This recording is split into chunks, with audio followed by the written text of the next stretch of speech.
Happy Sunday, everybody. It's me, Teri Hunter. Welcome back to my YouTube channel. We're here today with our weekly intuitive astrology horoscopes. I like to call them angel scopes. Anybody out there? All right. Well, I'm just going to start. It's kind of an in-between week here for us. Oh, hello. Thank you for the 2 thumbs up. So today is Sunday, the 15th of January, 2023. Good morning, Stacy. Good morning, Scarred Owl.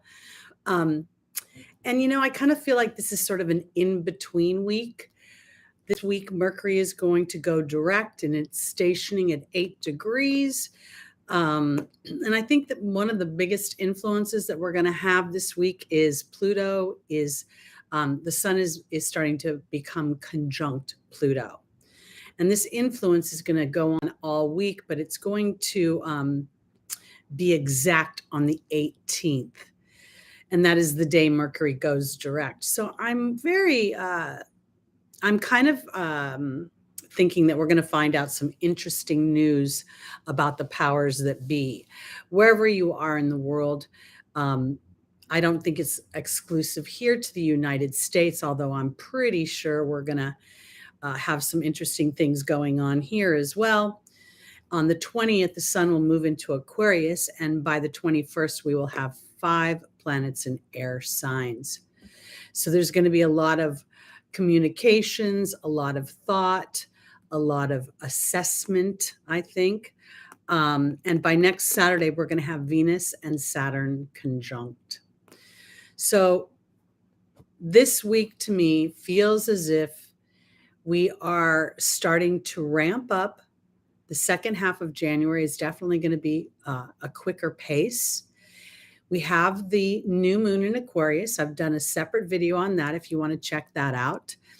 But overall, I think that this week is really about sort of assessing the things that you have become aware of over this last, I want to say 7 months since Mars was retrograde and now Mars is direct. And it's interesting because when Mars went retrograde, I'm pretty sure it might have started before, but there's a lot of street racing going on here in Los Angeles. I'm not actually in Los Angeles, but I'm in California, and it's on the news a lot of stuff going on there. So for the most part, I just want to say this.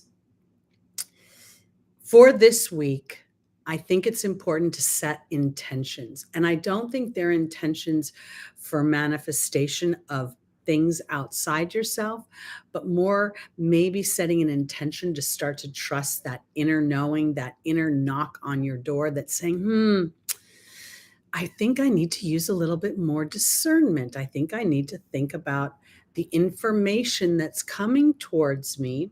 And am I going to take it at face value? Or am I going to step back and see if it resonates with my inner being? Because as we walk forward and we see certain structures being shaken to their core, it could instill fear. But I believe that part of this is the recalibration for more balance.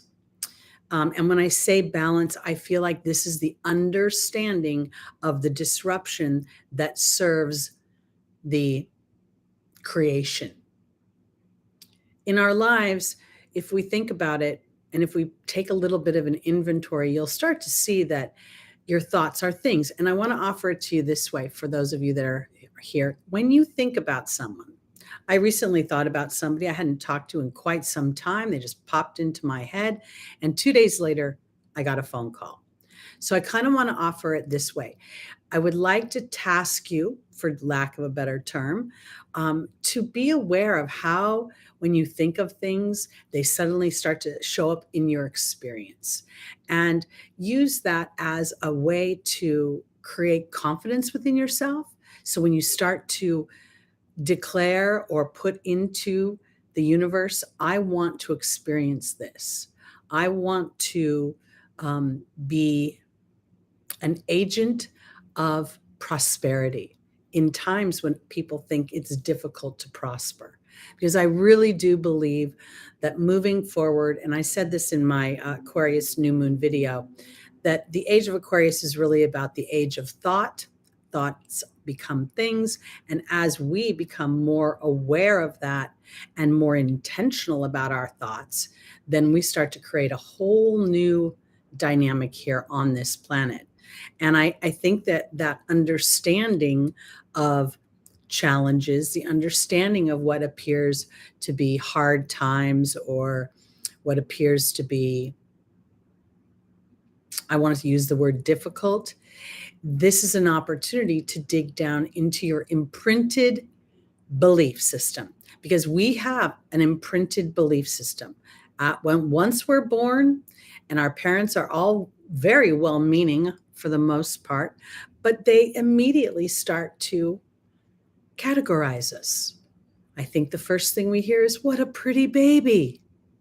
So yes, challenges or obstacles, I think, are opportunities. When I first started doing my work, I used to always tell people to look, because the two O's represented the obstacle or the opportunity, and what direction are you going to put your focus on. So by the 23rd, all planets are going to be moving direct, and we will have, I think, 3 or 4 months until Pluto will go. I made a note and I promptly forgot to put it on my table. I believe Pluto's going to go retrograde in May. And that is where we're going to start to feel a new layer of renovation. But until then, I think we have a lot of opportunities to start to set those intentions, pay attention to our old habits that we are carrying into the evolved version of ourselves.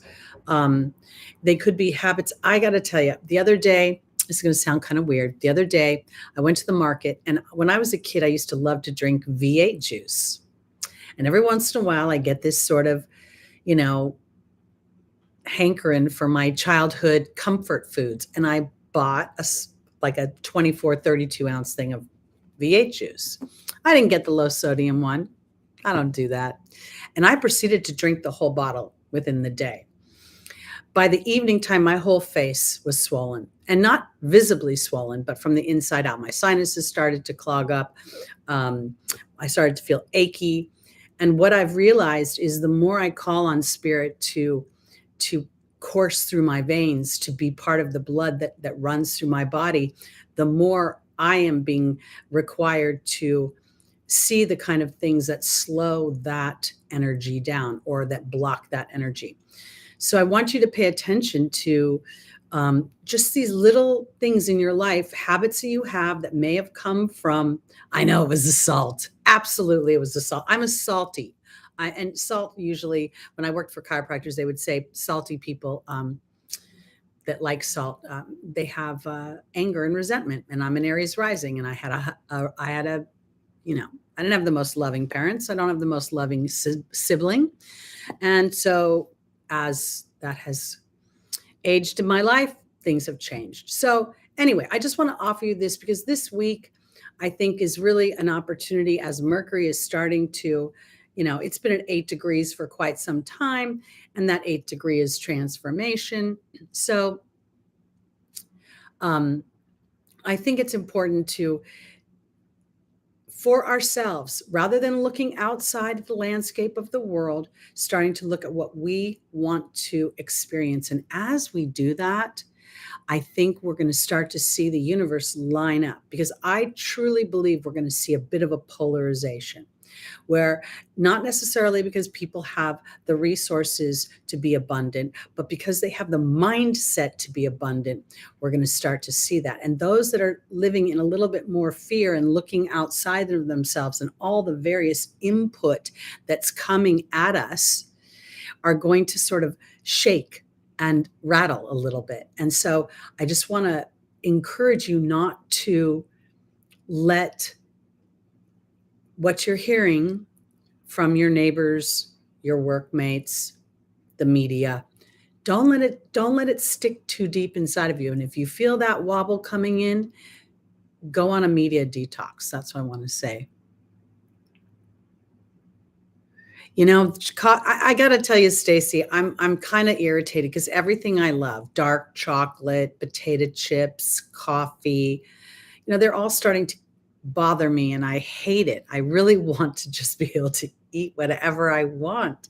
And now I'm having to be really aware of it. Last night, okay, wait. So I was trying to be good yesterday, but I lost myself and I made a homemade mocha because I've given up the Starbucks. And I had it like 2 o'clock in the afternoon. And I didn't sleep very well last night. And I knew it was the caffeine. I knew it. And I was like, dang it. So anyway, I'm jawing on a little bit. Coffee and dark chocolate. Yes, powerful antioxidants. That's what I try to tell me. But anyway, so just this week, I think is kind of really a little bit of a quiet week in the stars. And at the same time, it's teeing up this rapid pace is going to start once Mercury moves forward. So be prepared for that. And the other thing I want to say is that Mercury is also starting to make a square with Chiron. So, you know, you may feel some old wounds popping up. I was walking down the street the other day and some guy just randomly decided to say something insulting to me. And I walked away feeling very proud that I did not engage in my normal Aryan, you know, way. Instead, I said something much more productive to him. So just kind of, you know, put a little helmet, you know, a little vibrational helmet on your head and do your best not to buy into the crankies, because I think we're going to see a little bit of that going on, frustration building. So, all right, so let's jump into our readings this week. I'm going to start with our Capricorn. This is your last week, and then we'll go into Aquarius next week, and we'll work our way around the zodiac. Lucy Rose, it's so wonderful to see you. We've missed you. I'm trying not to think of, when it comes to food, I'm trying very intentionally not to think about giving up things. I keep telling myself, well, if you want that, you can have it. And then when I give myself permission to want something, I'm finding myself making better choices, except with the V8 juice. I just had to have it. And the more I drank it, the better it tasted. And who knew it was going to blow my face up? It's really kind of actually becoming quite humorous for me. 145 Club. I'm so with you on that. I was saying a couple things, you know, I've been doing videos lately, so I can't really remember which video I said things in, but there's two things that hit me. One was that there are government agencies that approve things that are actually not beneficial for our bodies. But in small doses, it's not terrible for us. And then we walk down the grocery aisle and we pick up one product that has just a little bit in it that isn't good for us. And we pick another product and another product and another product. And the next thing you know, we're ingesting things that are disempowering our body. I don't know if you guys are aware of this, but back, I think it was in World War II, might have been World War I, they invented oleo. Oleo, margarine, whatever you want to call it. We called it oleo back in the day. And they originally fed it to turkeys and it killed the turkeys. So then they started feeding it to humans. Anyway, I don't know the exact stories, but you know, me and my History Channel, the foods that built America, blah, blah, blah. So just be mindful, because I don't think that everything that is quote unquote not healthy has to be damaging. I think a lot of it has to do with the vibration of our own bodies and our awareness that we are energetic beings. So, and I say that because I want you to be able to enjoy food and not feel, I don't know how to say this, because the more I do this work, the more food, if I don't eat clean, it's not good.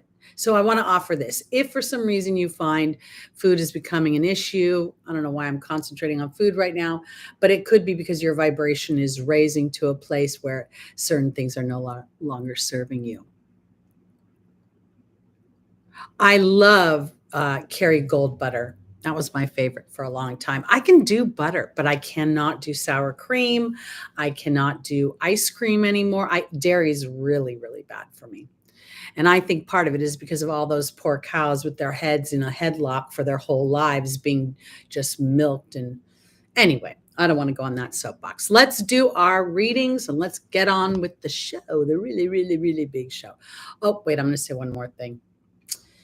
I was this week, I don't know if you guys saw the first video that I did on the full moon in Cancer, which was just a few weeks ago. And I believe in that video, I said that I felt like a female icon might cross over. And of course, in my head, I go straight to the biggest icon there is, which is Oprah. And I didn't really think it was Oprah. And yet here we were experiencing Lisa Marie passing suddenly from cardiac arrest. And I found it so fascinating that it was, on the heels of this full moon, on the heels of her own father's birthday. And I don't know. It just kind of hit me hard. Anyway, all right, let's go on. I'm going to stop jawing. I don't know if I'm making much sense these days. I love nut milk. So I do a lot of oat milk actually lately. Okay. Well, all right, here we go. Let's start with our Capricorns, rising, moon, sun, and stelliums. And if there's anyone new in the room, I go by whole sign Western astrology for these weeklies. I actually prefer Placidus the more that I do this work because I find the house sizes, the cusp degrees, the planet degrees, and where they land are giving me a lot of information. So let's look at the King of Swords. This is a mastering of thought, of balance, of justice in many ways. This is the highest expression. It's a nurturing expression. So I want to offer my Capricorns, especially my late-born Capricorns who are experiencing the Pluto influence. This is really an opportunity to start to rewrite Pluto as your friend. I truly, truly believe that the reason that most astrologers think Pluto is so chaotic and traumatic is because Pluto is putting a bomb. It's detonating structures that are actually out of balance, where we've given our power away, where we've used sex as a manipulative tool, or we've created a dynamic that actually does not serve the deeper depths of who we are. And so Pluto comes in unapologetically and says, kaboom. Now, if we look at it and we're willing to be brave, we can see where maybe we have experienced things in such a way that we were hoping something would happen, but the deeper truth kind of felt off. And I think that's what Pluto is asking us to start to pay attention to. So as Pluto moves forward into Aquarius and remains at the 0 degree of Aquarius until it goes retrograde, and then it will continue back on the 0 degree and then into the last degrees of Capricorn again. And the 28th degree is the Cancer degree. It also reduces down to a 1. The 29th degree reduces down to an 11, and it's the Leo degree. So this is a real nurturing of yourself, what is of your heart. And if indeed you're sitting in situations that are not truly benefiting you, if Pluto, kaboom, then a little bit of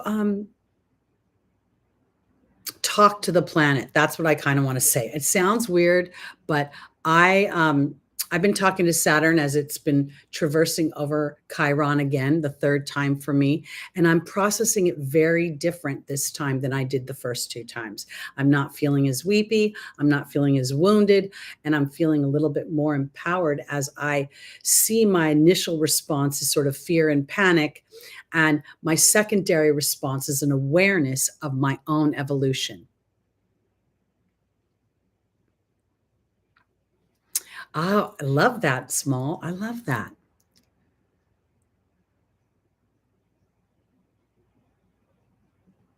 I want to say this, Stacy. What I found, my rising sign is at 26 degrees. And in Placidus, that makes my first house primarily Taurian. And my 12th house is more Aries. And that made so much sense to me because I'm so attached to my history. I'm fixed in my emotions in some respects. I don't let things go very easily unless I get that authentic apology. And a lot of my self-worth has been based on my family history. And that's something I've had to work through. So I think that's why I like seeing the sign houses, because if you have a 22-degree rising, then most of that house is going to be in the 12th house area, and the second will be in the first house. So probably your primary first house is mostly Aquarian, depending how small or big that house is. Anyway, all right.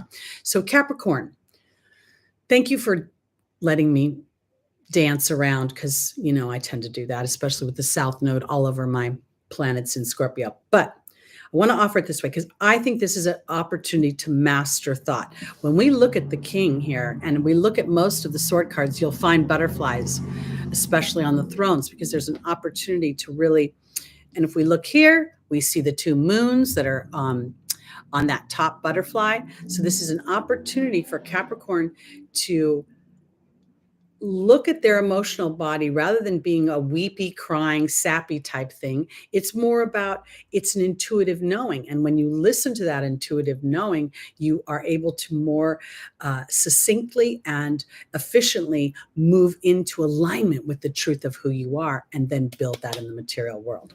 Let's see what spirit, what genre we're talking about here. Hello, Mikey. Welcome to the room.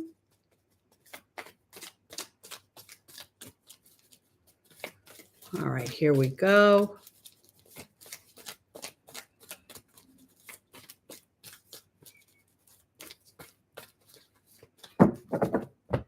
Our first angel joining the King of Swords is Indriel, the light worker. The second is Fiona. The third is Xana. And the final is Maya.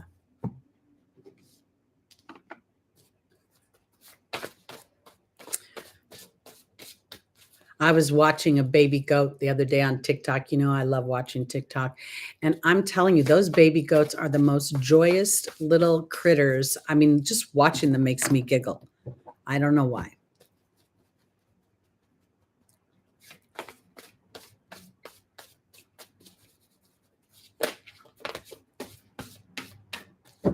All right, Capricorn. Indriel is being joined by the king. Ooh, there's two kings. We've got Fiona being joined by the Lady of the Lake. Xana's being joined by the cat. And Maya's being joined by the love card. Okay, so this is what I want to say for my Capricorns. Hey, Jenny. I want to offer this because, Capricorn, especially Capricorns as they have matured,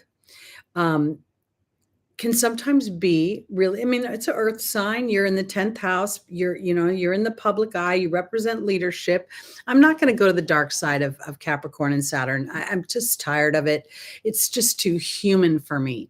And I want to be more in the realm of spirit. And I want to start to, I want to push back a little bit on these things, because I think when inadvertently astrologers always talk about the more challenging sides of the planets, then we ourselves focus and we brace. Oh, Pluto's going to go retrograde. Mars is going to do this.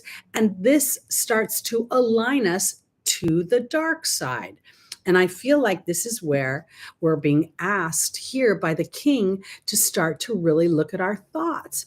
And is everything always in that space? Because here the king represents things pertaining to the law, and I'm going to say universal law. And then I'm going to say that Capricorn has an opportunity to start to really rewrite themselves and see themselves as an energetic being.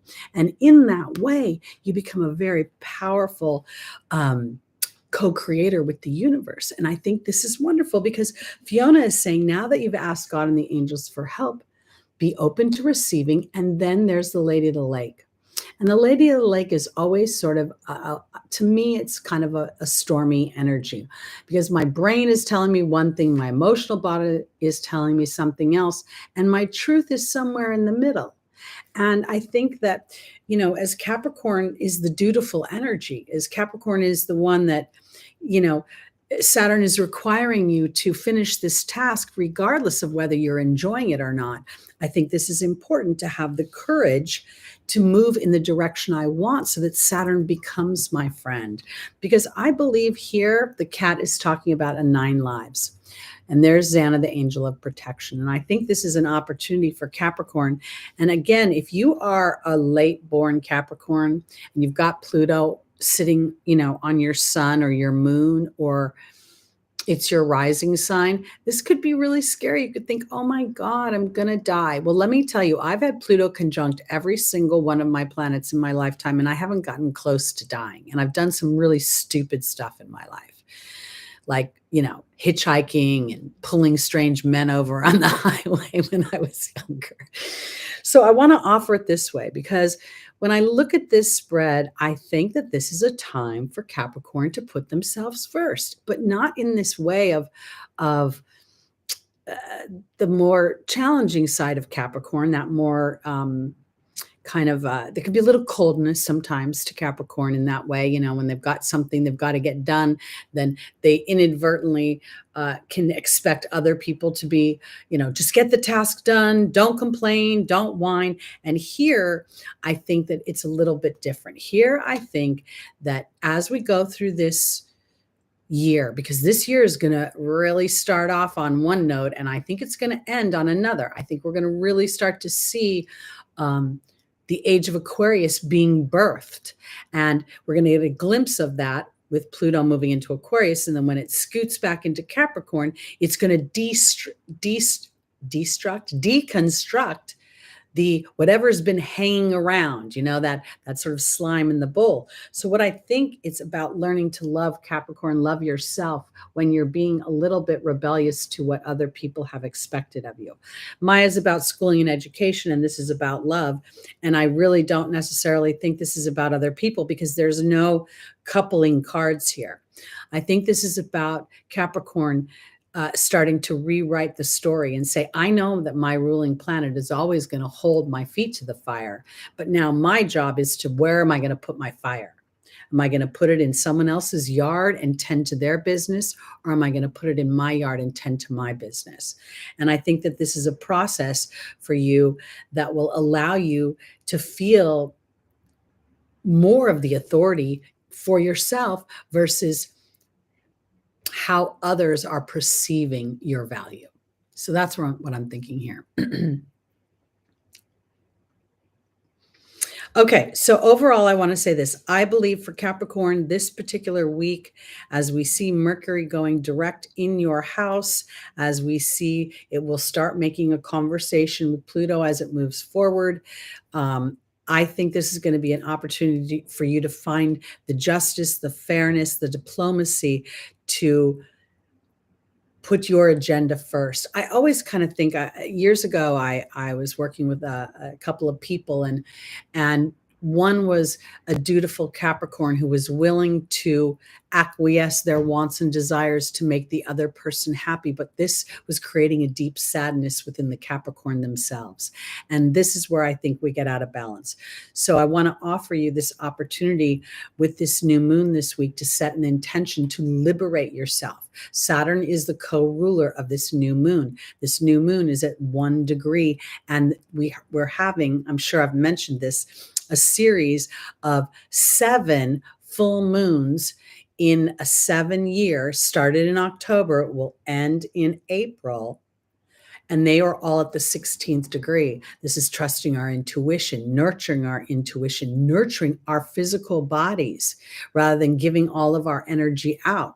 And while I believe Capricorn is good at doing that, I do think that sometimes Capricorn tends to look to the already prefabbed construction of this civilization, and now meaning humanity, meaning all the different parts of the world and the rules and the regulations that are attached within that.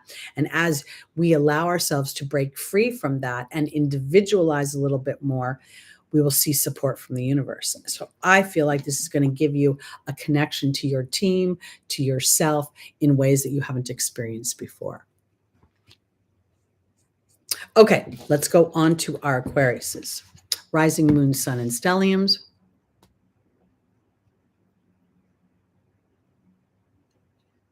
You know, I think that the key is flexibility. I really believe that the deeper imprint of the human being is what's really being disrupted. You know, I we can't help ourselves. You know, we are descriptive. Humans are descriptive by nature, and we inadvertently want to compartmentalize things. You know, so once you have been put in a compartment, sometimes those around us, it gets more difficult to shift them. I know that when I was viewed as a very hostile person when I was younger because I would get in my parents' face when I didn't feel things were fair. I didn't know I was an Aries rising. I didn't know I had a Taurus moon when I was a kid, but they sure reminded me of how difficult I was all the time. And I started to own that difficultness. And then the first time I experienced people seeing me as a hero, I cried. And then I started, and I did this whole self-help program, and they used music. And one of the songs they assigned to me was Mariah Carey's Hero. And I'd never thought of myself as a hero. And when I had that experience, it changed me. And it kind of made me more rebellious against my family because I was sick of the label that I had been given. It wasn't really fair. Anyway, let's go on to our Aquariuses. Thank you guys for the timestamps. I know it's hard to do them with me because I run all over the place. Aquarius, your tarot card is the moon. Now, this is confusion. This is in the tarot. It's not an easy energy, but I'm going to rewrite that because I feel like this is really about trusting your intuitive body. The Aquarius rules the nervous system. And oftentimes I will hear Aquarius people tell me that they are anxious. And I think that is because Uranus is so innovative. And at the same time, we want to feel connected to other people. And I feel as if this moon energy, and knowing that we're having a new moon in Aquarius, I want to offer this as an opportunity to set an intention to become even more connected to your intuitive body. Now, let me tell you how I think that looks. First of all, I always said to Spirit, if this is something you're connecting with me and you're giving me information, I want to hear it 3 times. I want 3 things so that it's not me thinking it. It's not a coincidence. I know that there's a message coming through. I think this will be very powerful. I think Uranus moving forward in Taurus on the 23rd, I believe that is. I'm not really addressing that in this video. We'll talk about that next week. But I think setting your intentions and allowing yourself that really unique, individual, rebellious energy that liberates you from any old structures that are binding you, and then using your Saturn co-ruler to be tenacious about continuing that journey forward.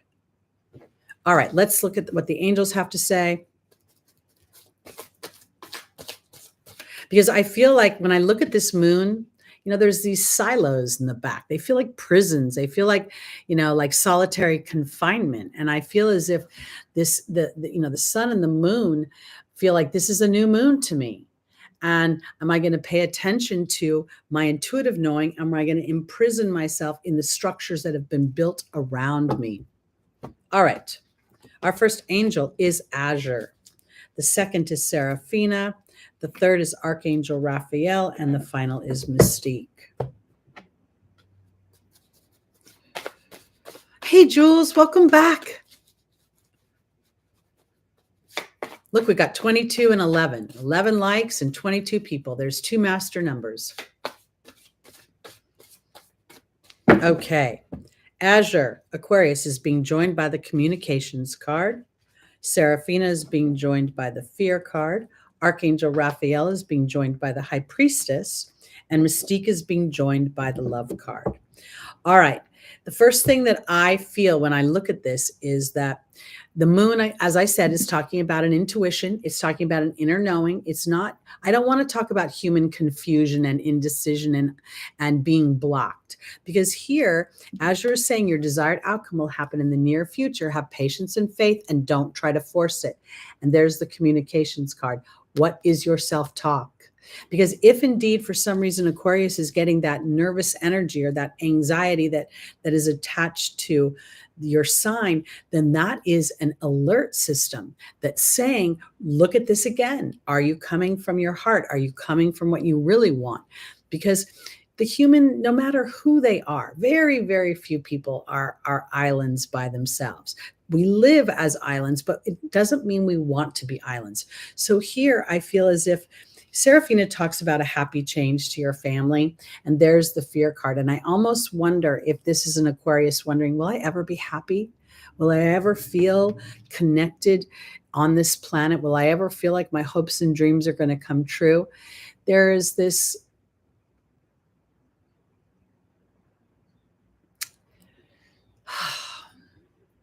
I guess I want to put it this way. We've felt like so much has been out of our hands. First we were being nurtured by authority and agencies when everything started to take place in 2020, and now we're all getting knocked up, not in that way. We're all getting knocked on, the price of gas, the price of food, the price of rent, everything, blah blah blah blah blah blah blah. And so this is where this is going, and I feel as if this is a deeper knowing.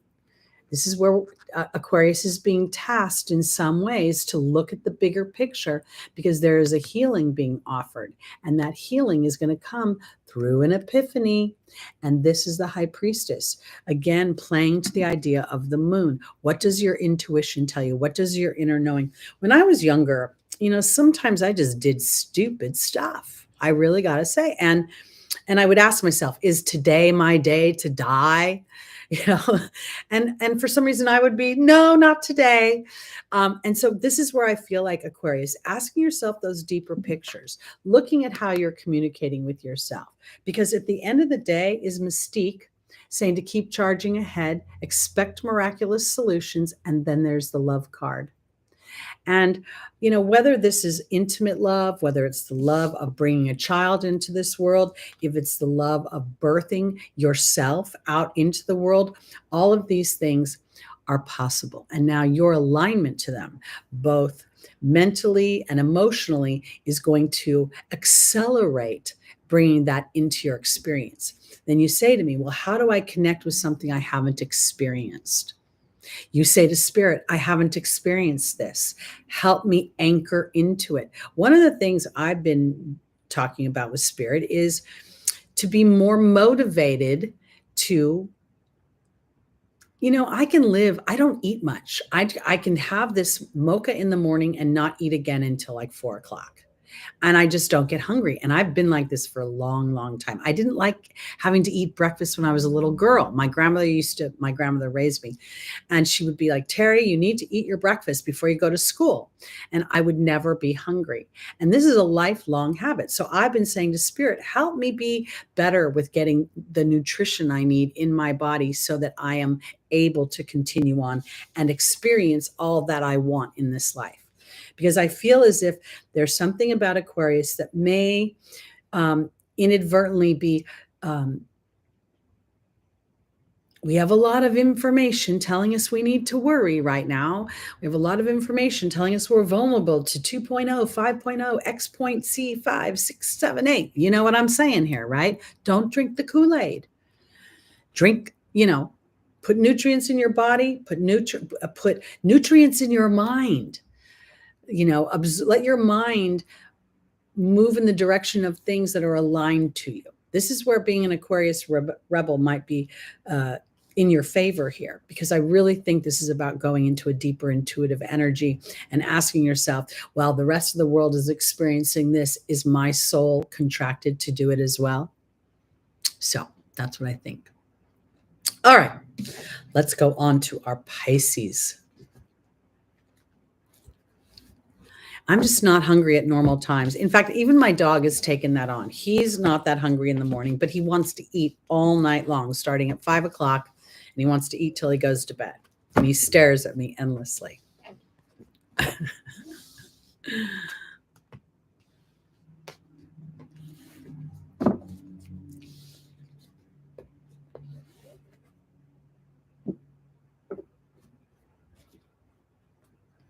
Wow, CC Pups, that's good to know. Okay. All right, let's go on to our Pisces. Now, we know, and oh, my words, my words, my words. We are going to, Saturn is going to enter Pisces this year, and it's going to stay there for quite some time. So it's going to be a really, really interesting time to master our spirituality. Here we go. The Ace of Pentacles. This to me is really not about money. It's about starting to anchor in the earthly experience that which you have been talking to God and the angels about. And yet at the same time, there's a bit of a road to go. The aces are always the infusion. It's like this burst of energy. And when I look at this card, I can't help but see the road that's taking me to a secret garden. And I have to, on some level, continue to walk that path. I want to offer this as well, because when I look at this, I feel as if, Pisces is such a compassionate sign that oftentimes I perceive Pisces as being absorbed. They're very, very cooperative. It's funny because before I did astrology, I used to always, like, people would tell me, oh, I'm a Leo. I'm like, oh, you're not, you don't seem very Leo-like. And then I'd find out they have a Pisces rising. So my point is this, is that the Piscean energy now, rather than giving something up to others, I feel like God and the angels want to give you something in the material world. Now we know Saturn is moving into your sign. Not right now. It's not for a few months, but the preparation of that. So when Saturn moves into Pisces, it will move into my 12th house. And so I'm like even more determined to be, putting good things in my system versus that bag of potato chips I ate last night after wondering if it was going to kick the V8 back in. I couldn't believe that. All right. Pisces. First angel is Merlina. The second is Isabella. The third is Shanti, and the final is Caressa.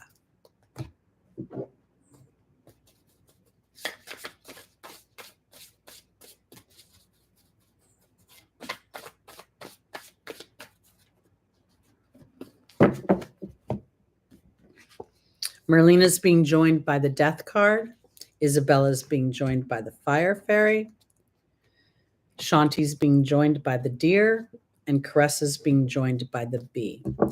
All right, so this is where I'm going with this. Merlina talks about confusion and indecision, but I don't really, when I see the wizard on the front of the card, it seems counterintuitive to a wizard's energy. And the Death card is a 1. It's a 10. 46 reduces down to a 1. We have the ace here. I want to offer it this way. I don't think you're confused. I think there is magic within transformation. I think that there is the potential that Pisces has been endeavoring something into your physical experience. I think that you became very aware of it when Jupiter and Neptune were having their conversation in your house. And now I feel as if this Merlina and the Death card are really inferring on some level to allow yourself to be the priority, because oftentimes Pisces will make somebody else the priority because you're so dang compassionate and empathetic. And I feel like this is a little bit about taking your intuitive power back and grounding it into the earth so that you can be compassionate to others without being absorbed by others. So here we see Isabella saying, yes, the timing is right for this new venture. A happy outcome follows your positive expectations. And then we have the Fire Fairy, which is about optimism. And I want to offer it this way because Pisces also rules so many creative endeavors, the imagination, fantasy, it rules poetry and dance and all kind of beautiful music. And if for some reason you've been wanting to endeavor something, to put your creative stamp on your life, then part of it is not trying to figure out how to do that, but rather continue to connect with spirit so they can give you signs and omens and inspirations to bring this into your earthly experience. Because Shanti is the angel of peace, offering you more peace. And here is the deer. And this is peace from fear. And it's also about, and when I say fear, I don't think of it as fear. I feel it almost like from a rejection energy, as if I put myself first, other people will reject me and I will pay a harsh price for it. And I don't think that's necessarily true. And I think it's maybe an opportunity during this new moon to start to plant the seeds for your own individual empowerment, so you can feel your mojo, you can feel your vibe. And when you feel your vibe, then you can bring that back into your relationships in a more balanced way where you don't get absorbed. Because here is the bee offering victory, but we know that's our being energy. And then Caressa is saying that this is the end of a life cycle. New happiness awaits you, and to call upon your guides and your angels as you walk through this. So what I want to say is that if for some reason your own individual endeavors feel like they would be interruptive to those around you, that's where you go in and you say to spirit, I love these people, but I don't want to love them more than I love myself, because I don't think that's healthy. And it's not, because as you love yourself and you allow that creativity or whatever time you need, this could be a week where you need time to be alone and just sleep in your room and be left alone. I stayed in my pajamas all day yesterday. I took the day off. It was rainy here. And I was like, you know what? I'm just going to be in my jammies all day. And it was a fabulous day. I just enjoyed it immensely. So here, overall, I think that for Pisces, this is a week to start to connect with spirit in a way that says, I want to see the things that I'm creating. I want to see the relationships I'm involved in a balanced way. And I want you to come in and give me inspirations and something I can hang my hat on, because I'm living right now in a physical experience. And I'm used to looking through my eyes and hearing with my ears and feeling with my heart. And I'm not going to be able to jump off into some la la land, although I would like to, because this, the shadow side of Pisces is to swim away from the problem, to escape from it. And I think the escape is not feeling your own self being valued and birthed and expressed in the world. So I want to offer you that opportunity. Hey, Stephen, welcome. Okay, let's go on to our Aries. I really kind of feel like overall this week is really more about, as Mercury is going to go direct, I don't think it's about taking action. I really feel like it's about being mindful. There's an exercise I put on my shorts. I don't know if any of you saw it, but it's an Abraham exercise where you use the alphabet. You set an intention for something. And basically, let's say, I want to make more money. So you write down, I want to make more money. And this is how it feels when I make more money. And then you go A, B, C, D, and you write an adjective for each one. This is an opportunity to shift your focus. And by the time you get through those 26 letters, or whatever the letter your alphabet is, wherever you are in the world, you will feel a shift in your focus. It can ebb and flow, but the practice of this will make you more aware and more intentional. And as you become more aware and more intentional, the laws of attraction kick in and you'll start to see things come into your experience. And I think this is really, really powerful. It was hopefully to give you an exercise to do. Hey, Joanne, welcome.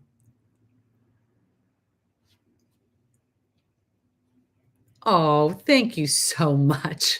I appreciate that. I feel a little choppy today in my brain. I didn't sleep very well last night. I don't know why. I was just kind of half awake the whole day. Oh, well, I do know why. I talked about it earlier. It was that mocha in the middle of the afternoon. Okay, Aries. You pulled the Strength card, fortitude, but more than anything, it's gentility. How is this woman putting her mouth in this or her hands in this lion's mouth? Because she is gentle, because she is operating from a place of um,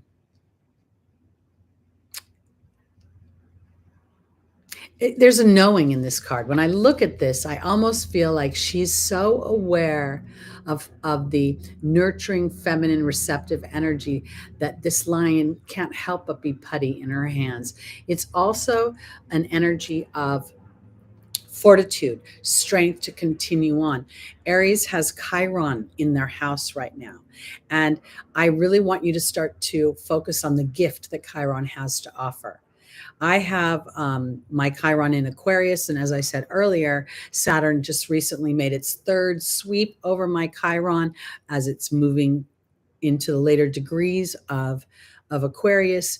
And I really went intentionally to the planet and said, okay, Saturn, I don't want to be depressed anymore. I'm tired of feeling victimized by my wound. Let's get to the gift. Let's get to the good stuff. Okay? Chop, chop. I love it, Stephen. I love it. Lucy, are you in your PJs? I put Lucky in. I bought us matching PJs, and he hates his. When I put them on him, he's like he goes like this, and he doesn't move. All right, here we go. Aries, rising, moon, sun, and stelliums. This is what I want to say too before I even pull the cards. Being an Aries rising, I really believe that the 7-month stint that that Mars has done in Gemini has given us all an opportunity to see how our Martian energy shows up. Their assertion is important, but, assertion without awareness is just, it doesn't feel good. So we want to play to the passions, and we want to play to the pioneering spirit and to the hero. And in that way, Aries is such an amazing energy. And sometimes, we forget, we get frustrated, and we forget about being gentle. We forget about how to truly enroll others. We start to get tough with them.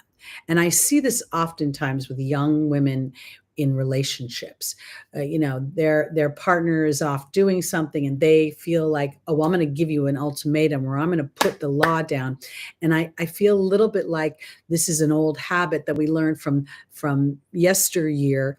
And rather than trying to put the hammer down, how do we enroll somebody, to engage them, to inspire them towards what we want? So Aries, joining the strength card is Opal. Then we have Desiree. Then we have Archangel Gabriel, and then we have Yvonne. Ooh. Yahoo.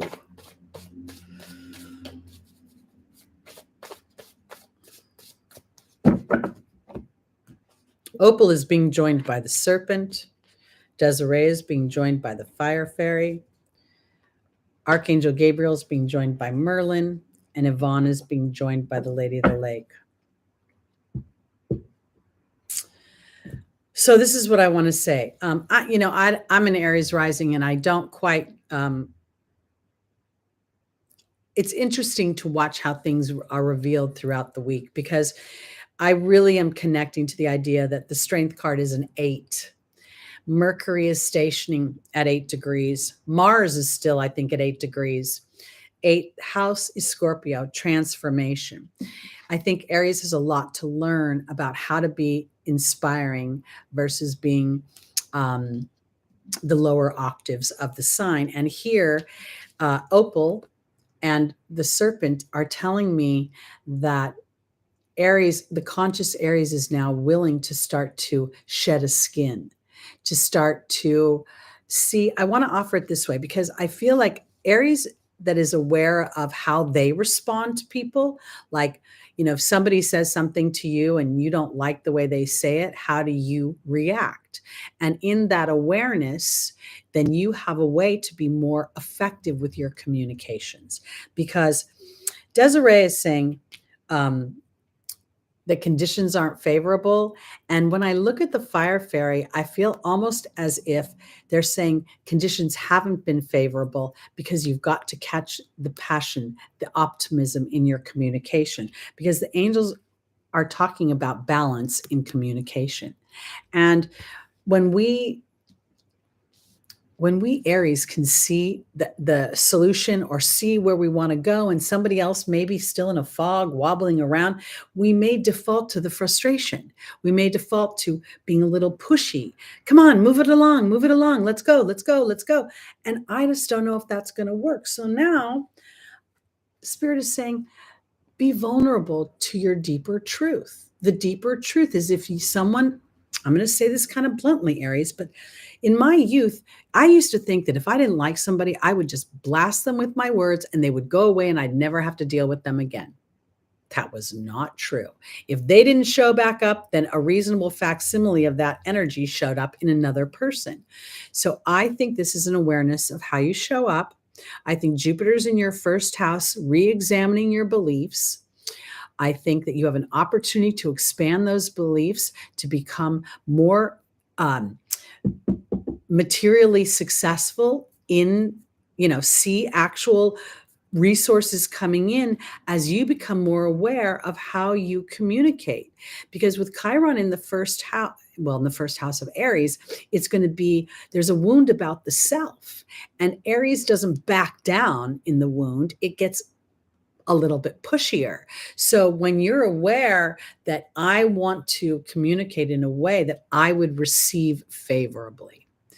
Years ago, I worked with a woman, and this was a little scary because when I first started doing readings, personal readings, I would get information that felt a little bit tough. And I remember this one woman had called and she was talking about her partner and they were having problems. And I kept hearing the word badger. She's a badgerer. She badgers. She badgers. And I didn't want to use that word because I didn't want to insult this woman. And so I struggled with it, but it wouldn't go away during the reading. And I finally said, I need to tell you something. And it's not easy for it to come out of my mouth because the word feels harsh. And then I said it. I said, I keep hearing that you badger your partner. And then she went, oh my gosh, that's what he tells me all the time. I badger him. And then I was validated and I realized it really wasn't the word badger. It was how I approached it. Was I going to be blunt or was I going to open a space for this woman to be able to hear it and course correct it? So I feel like this is what's going on. Trusting that you are a child of God, you are loved, you are protected. And now it's time for you to shed a skin that allows you to be more optimistic and creative versus where you have been. And being aware of your communication brings more balance and more bounty. And it's all about being vulnerable to your deeper truth.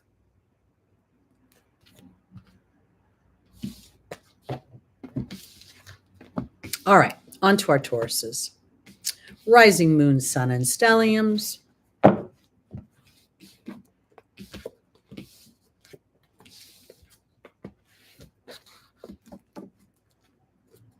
Yes, absolutely. The inflection, the intention, how you say the words, absolutely 100%. And I think as we become aware of this, we become masters of communication, which means we become masters of the divine laws of the universe. And that's why I truly believe that we will thrive. We will prosper during these times when others will not.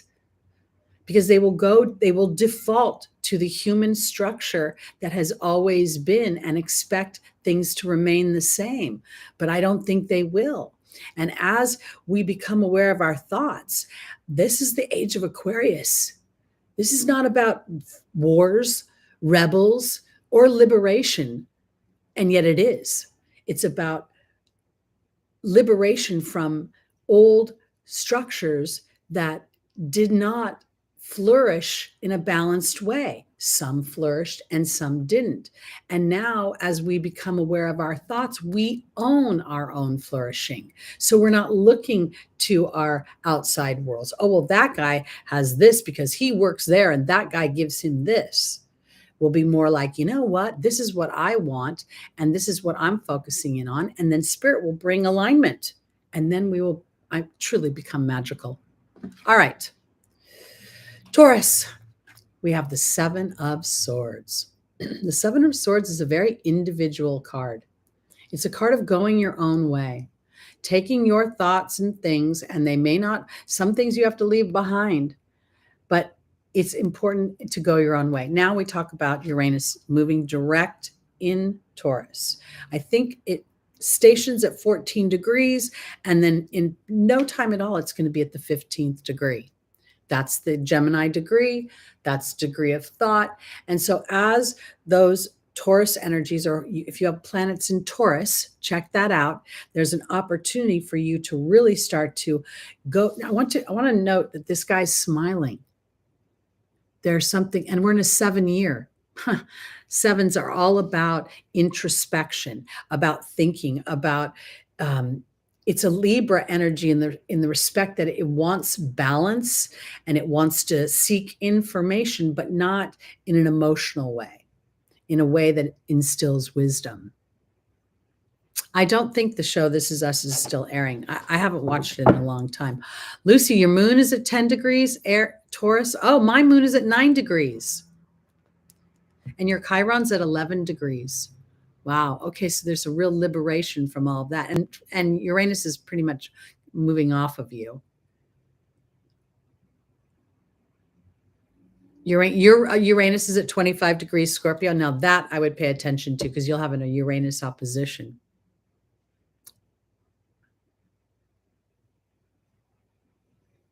Oh, I'm a crazy. You guys know I love Abraham Hicks. I live on Abraham. I listen to Abraham every day, multiple times a day. Listen to the Abraham this morning. Before I did my first I did my meditation, then I listened to Abraham. And then, oh, okay, 7 of Swords. Ooh, whoa. All right, Taurus, here we go. Because Jupiter is going to move into your first house this few months before, I think it's in July. I don't have any of my dates, but when Jupiter moves into Taurus, there's great opportunity for, really incorporating these higher concepts, the Abraham material, into the physical world and rewriting a lot of our stories. This is very exciting, but we, on some level, we're going to have to kind of remain very razor focused and not let ourselves be absorbed by information that seems to pummel us with disempowerment. All right, let's see about Taurus, the 7 of Swords. Where are we taking that? Because, again, I'm always going to think that the swords represent thought. That's where our strife and struggle comes. Our first angel is Astera. The second is Ray.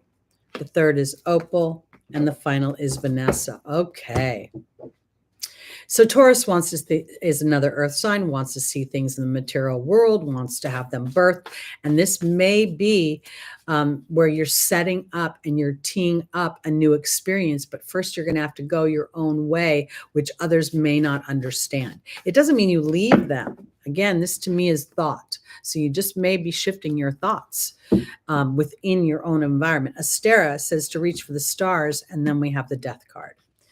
We have Ray and unconditional and the dog. We have Opal and Merlin. We have Vanessa and the spider. So I want to offer this because if you listen to Abraham, you know that often Abraham tells you not to tell people what you're doing because they won't understand. They'll be like, how are you going to endeavor this? How are you going to make that happen? How will you make money? So this is where you're taking your thoughts and you're like, I love you so much. I have no idea. And I'm not going to talk about it with you because I am transforming and I am reaching for the stars with my dreams and desires. And I am not stopping. And I love this about Taurus because this is where my bullish energy is going to connect to the vibrations that actually serve me. Because here we see it. There's your connection. Oops, there's your connection. Staying in meditation. It's where your power comes in. And now we're going to talk about conditions. The dog talks about unconditional love. Often the human will say, unconditional love, that means that somebody can be a jerk to me and I have to love them anyway. No, it means that regardless of the conditions outside, you love yourself anyway, and you allow yourself the permission of connecting with spirit to continue to endeavor your creations and your stories, because opal is telling you that God is watching over you, and God is telling you that I will bring in balance, alchemy, and justice.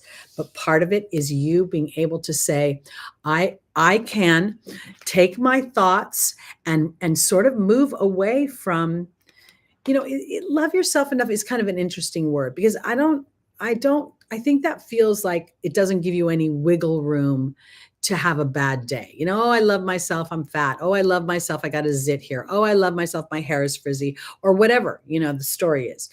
I feel like this is more about being able to understand that the human experience will always ask me how I'm going to endeavor something, look for the viability of it. And I, as an individual, won't know the viability of it. I'm going to sit, put my intention up, and then wait for an inspired action. Most humans will say, you're an idiot.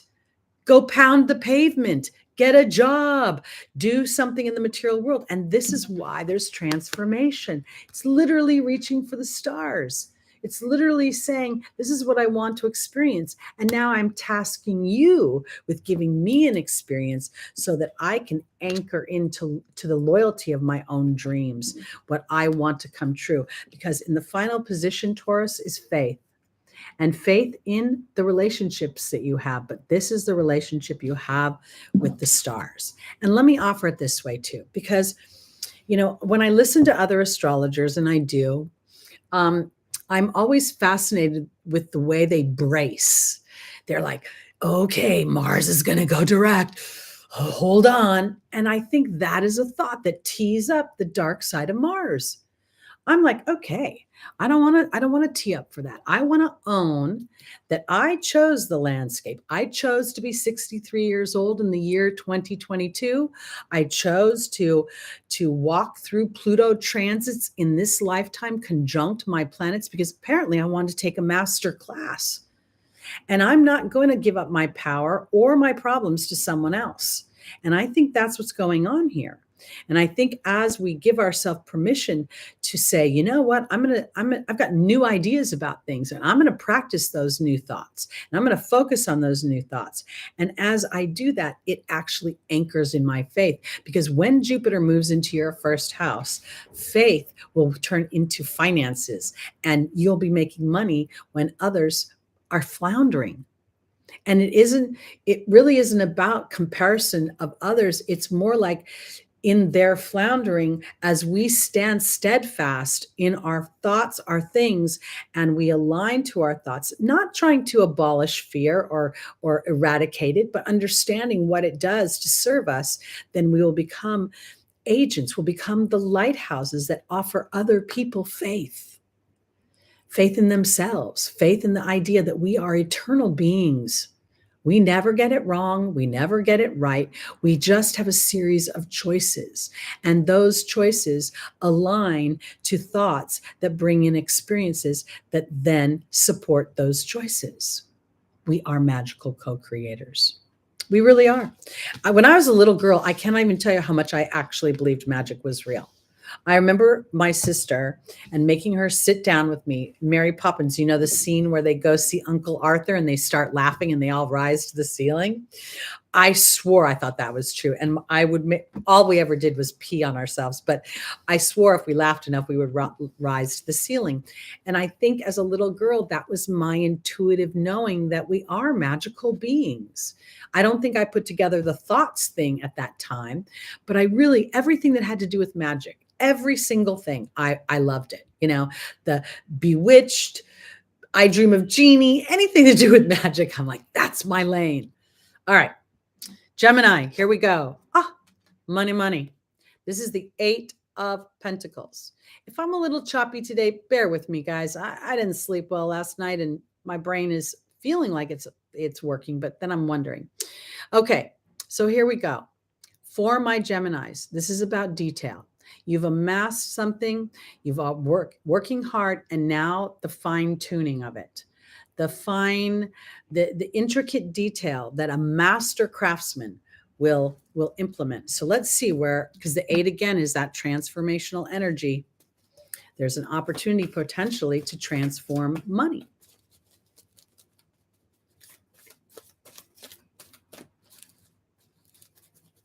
I want to, I want to change that word from money to resources, because I feel as if money is kind of closing me in.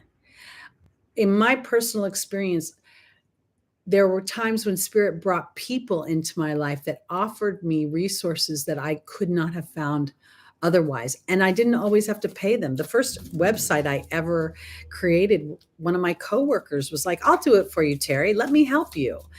And I didn't expect any of that. And I gladly took her help. And when she said she didn't want money for it, I said, "Thank you, because I don't have any to give you right now." So let's see. What is the Eight of Pentacles? What detail in the material world do we want to pay attention to? We're going to bring into the material world our psychic, our spiritual experiences, our experiences with there's Opal again. Adriana and Akasha.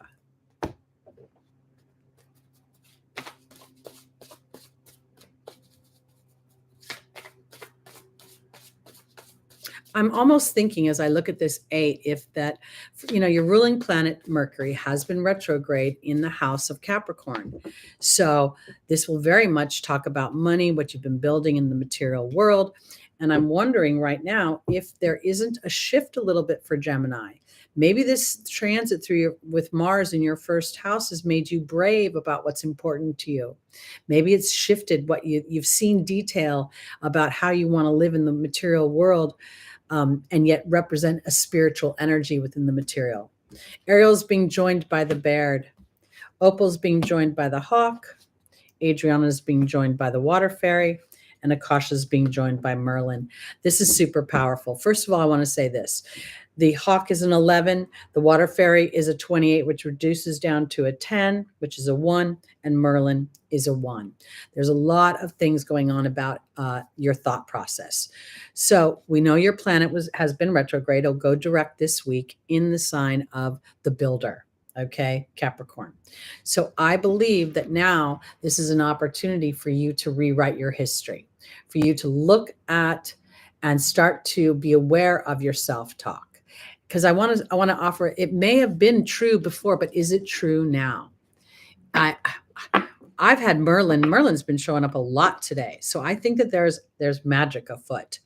And funny, I was just watching some show about druids and about fairies and all of that. And, Merlin was the wizard of the druids. He was the wise one. So here, I believe that when you look at the detail, things are starting to shift and your story is starting to be rewritten. And that's what Mars has been doing in your first house, is giving you an opportunity to be a pioneer, to take action in a new way. Here we have Opal and the Hawk. And I really think that there can be signs and omens that are coming for Gemini that are directly from Spirit, urging you to take a bigger picture. And I don't think this is about what's happening. I don't think, let's just put it in the work environment, right? Let's just say that Spirit is talking about work, because we're talking about the material in some way. It isn't about trying to make a decision. Should I stay? Should I go? I think it's more about assessing, am I aligned to what truly makes me happy? Because Adriana is leading you to the answers to your prayers. And there is a subtle urging, a nudging coming from your intuitive body. And you may have been getting this nudge before, but the Gemini mind was going, should I, shouldn't I? Am I right? Am I wrong? Blah, blah, blah. Is this real? And then we have Akasha, the teacher, and Merlin. And I think that Akasha is teaching you how to be a magical being, how to trust that when you look at the details, sometimes they are man-made. And now I have to look and see, is that story still current, or have I evolved past something? And you probably have evolved past something. So if you want to shift something in your life, I feel like use Adriana's energy this week. Call upon her specifically. Jules, are you a Gemini? You lost your job this past week? That could be a gift. That could be a gift. Because I feel like if you ask Adriana and you ask her to come into your physical experience and give you detail about where she's leading you, you'll start to feel it. And as you start to feel it, you'll start to trust anchoring in. Oh yeah, oh yeah, okay. So the Uranian element as well. I want to offer it this way, because I've had experienced some, uh, I guess, loss of clients, for lack of a better term, and it put me into a weird headspace, I will tell you. And yet at the same time, my awareness of my weird headspace allowed me the privilege of saying to spirit, if I'm really meant to do this work, if I have a contract within my soul's experience to thrive and to excel and blah blah blah, what I want to do, because I want to build this channel. That's all I want to do anymore. All I want to do is videos and lives on YouTube and expand this, because this is where I can have the most influence and help the most people. And so as I'm making this transition, my focus has shifted. So me being aware that my focus shifted, looking at the details, helps me not to panic, and instead to call upon God and the angels to support that shift so that I can start telling a new story about who and what I am. And I will tell you, it was amazing to watch it, because when I was in the first Saturn going over my Chiron, I literally had I felt so twisted up, and I was, kind of fighting with myself, because one part of me knew it and the other part of my pattern was reacting, and I could not align my belief in that moment. So that's what I focused on, my belief, because I kept going back inside. What do you truly believe? What do you truly believe? And then somewhere through all those meditations, I must have lined up, because I woke up one day and within a month, I had like 100 new subscribers. My whole demeanor had shifted, and I could still see the ebb and the flow back and forth. But at the same time, I was starting to trust the higher vibration versus being fearful of the more vulnerable lower vibration. So I hope that this is helping you, because it isn't easy to be a Gemini. It isn't easy to get all that bit of information and be on the move and yet anchor into your dreams at the same time. Because you can do that. Well, what if? Good luck, Jules. I want to say this, because I think sometimes when things happen to us like that, I don't know if I've told you, I'm sure I've told you, but I don't know if you remember, when I actually started to be me, meaning work for myself, I didn't have a game plan. I didn't have a savings account. I just got pissed off one day and I quit my job. And I'm not recommending this to anybody, okay? I did have 3 years under my belt of building a clientele, but I said to Spirit, if I'm meant to do this work, then you better book my calendar and let's chop, move it forward. And it started to roll. And I still had trepidation. I still had a little bit of worry. And at the same time, when I would get into that space, I'd be like, all right, I want a physical confirmation. And then it would start to happen. So I feel like this is really a powerful exercise, especially for Gemini, because as you're aware of the details, I believe you will bring in opportunities for yourself that you could not have imagined. And things will happen that before felt not even down the road for you. All right, here we go. On to our Cancers. The 7 of Wands. This is an energy for me of somebody who's defending himself, and in a way where we're not really sure there's an enemy or a perpetrator or any threat whatsoever. So let's look and see. I would say for anybody who's looking to make a shift in their life, and if for some reason you found yourself laid off or your job has changed, this is a perfect opportunity to go back into your heart and say, in a perfect world, if I had all the money and all the resources, this is how I would want to live my life. Because I think that these things are coming into play. I really believe that magic is afoot. And if we don't turn towards the magic and claim it, it'll be a little rough.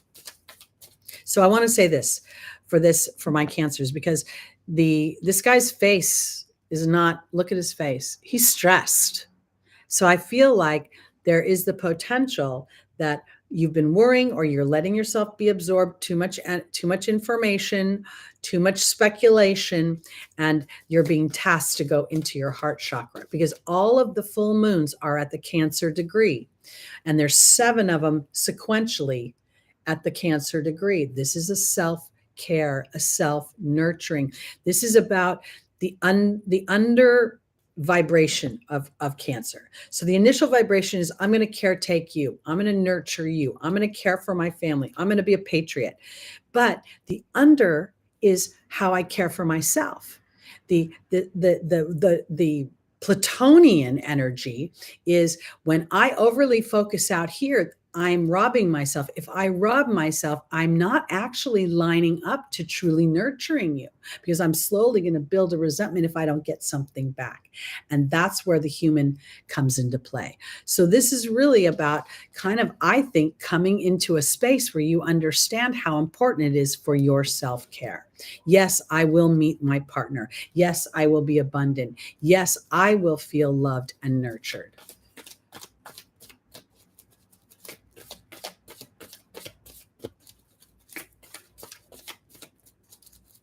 I know this is an inflammatory thing to say, but I'm going to say it anyway. Donald Trump's first election, I absolutely believe he was like kicking in the law of attraction. I don't know if he knew what he was doing, but I think on a world stage, he really set an example of, when you've got razor focus, call it narcissism, call it whatever you want, you can make magic happen. Because I could never believe that the Celebrity Apprentice could actually become president. When it first came on the table, I laughed. So I'm not judging him as a human, and I'm not commenting on his political platform, just the focus. And if anybody has demonstrated focus, that man has. And he has created things that people didn't like.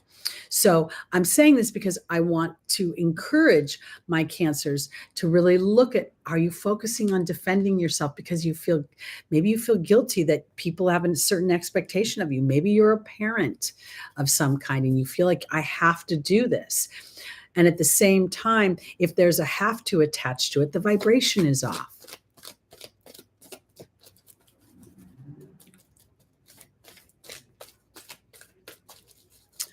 I believe that the universe really responds to our subconscious thoughts. We humans do a lot of talking. In fact, there's a commercial on TV where the woman always puts this mask up with a smile on it, right? But really underneath, she's depressed. This is a perfect example of what spirit responds to, because it doesn't respond to the mask. It responds to the authenticity underneath. So if you have been calling forth a new experience, and inadvertently fear or the human dynamic of paying our bills tethers us to that lower vibration, sometimes our inner being will blow that up. Call it the universe if you want, because we're really that blow up will give us an opportunity to recalibrate. So the day that I lost my mind, this little girl just, she griped at me one too many times. She was just a little, she was very dictatorial in her management skills, and I just didn't appreciate it, to be honest with you, my Aries rising. And I told her to take a hike. And it was really kind of an interesting thing, because I decided, I'm going to quit this job. I can't stand this anymore. And the boss didn't even let me quit. He's like, well, we'll have you work over here. He didn't want to lose me. And up until then, he threatened to fire me a bunch of times because I'm difficult. I'm not a good employee. So there was a series of events where I had to start to put my chips on myself. Cancer, I think it's time to put your chips on yourself. Yeah, pay no mind to the peanut gallery. Peanuts aren't even good for you, although I love those too.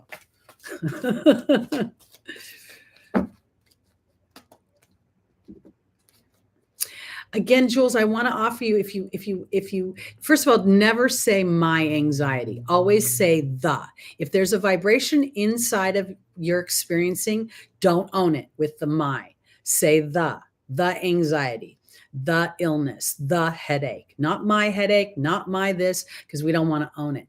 And then, because I think that when people experience anxiety, I'm not saying across the boards in every situation, but right now at this time with the influences going on, I think it's an inner knowing calling us to a new platform. And we're kind of in between not knowing, will I be able to pay my bills because bread is $7 and freaking a tomato is $20. I mean, it's ridiculous right now. Ridiculous. All right, Cancer. Our first angel is Aurora. The second is Isabella. The third is Shanti. And the final is Serafina.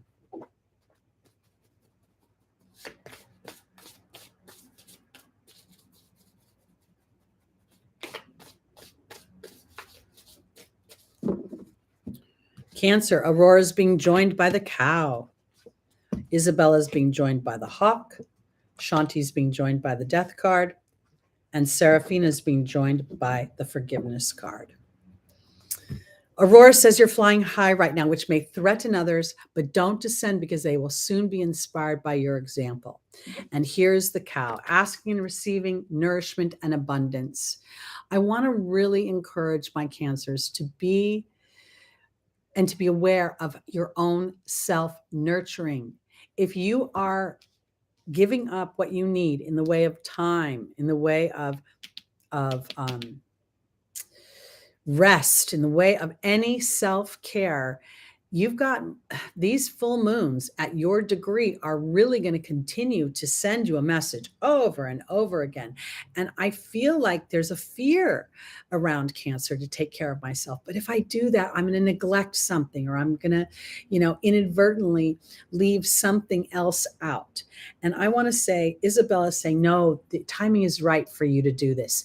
There are signs and omens that if you take care of you, if you believe in love, if you want to get married and you haven't gotten married yet, not looking around at Bumble to see if there's someone there, but really starting to describe what you want. If it comes to job, children, whatever you want to experience that makes you feel connected and makes you feel vital and valued, this is a time to start to pay attention to the signs and the omens so that you don't continue to perpetrate this defensive energy when you want to take care of you, because Shanti is truly offering you peace through this transformation.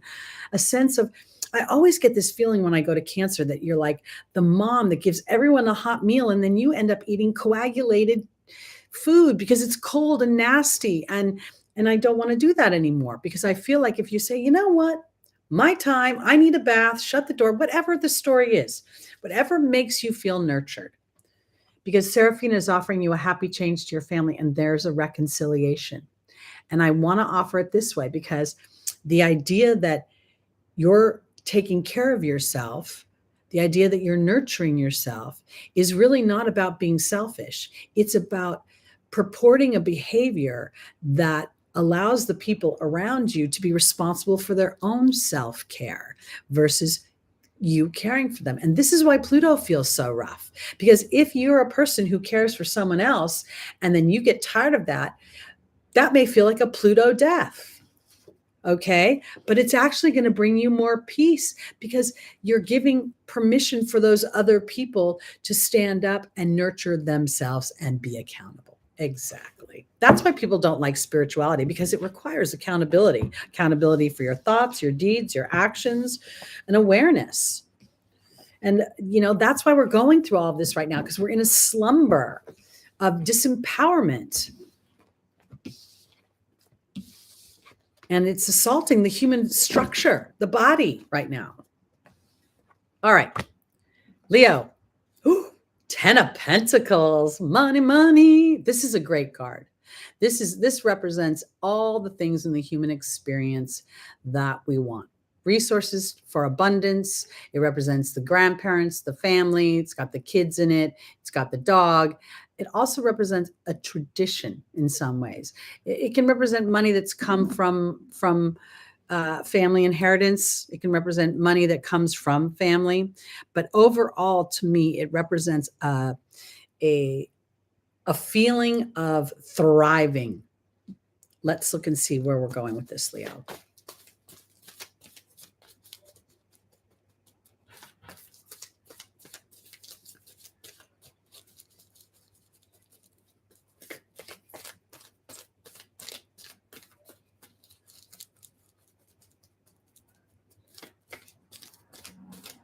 Oh my gosh, Katerina, that I hope you didn't stay in that job because that's cuckoo for Cocoa Puffs. Be brave and courageous. Thank you, Lucy Rose. That's exactly it, because there's bounty to be had. And if for some reason Saturn's opposition is hitting you, that could be a good thing, not necessarily a negative thing. I talk to these planets. I told Saturn, I don't want to hear about the Cronus eating his children stuff anymore. I need a nurturing father. And Saturn, I'm looking to you. I'm willing to do the hard work, which is to stay on course, regardless of being able to see if the results are in line.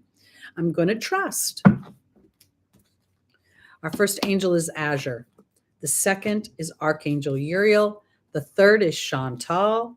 And the final is Mystique.